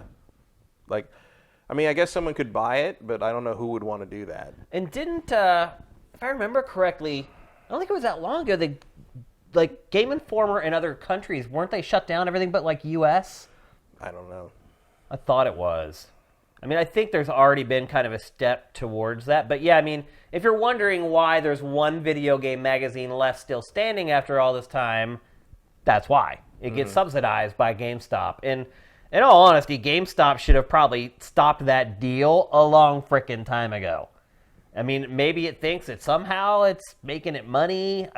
Really all it's doing is just keeping Game Informer afloat. Yeah, well, I'm okay with that because I know several people who work at Game Informer. Well, yeah, of course. Yeah. I mean, from a business standpoint, I don't really know what they're after with it, but Yeah. it's just sort of inertia at this point, I guess. But yeah, I would say if GameStop goes away, which I don't think is going to happen for years still, I think probably the earliest, like 3 years from now. Yeah. And then when that happens, I think Game Informer will go away. Yeah, unless It'll live on probably as a website, like it'll stay online, but it will stop producing the Dead Tree Media version. Yeah, or I mean, I don't know what happens with that. I mean, who knows? It'll be a long, slow collapse over the Slow course of motion several train years. crash, yeah, train wreck. All right, that's it for GameFace 165. I had fun today. I hope you guys did too. Hope you're having a great early part of your week and you're having a great Tuesday night with us. If you're watching us on YouTube, please do us a favor and please subscribe via Twitch Prime. If you have Amazon Prime, just connect your accounts. Everything's down below. It takes a minute the first time, and after you do it the first time, it literally takes 5 seconds.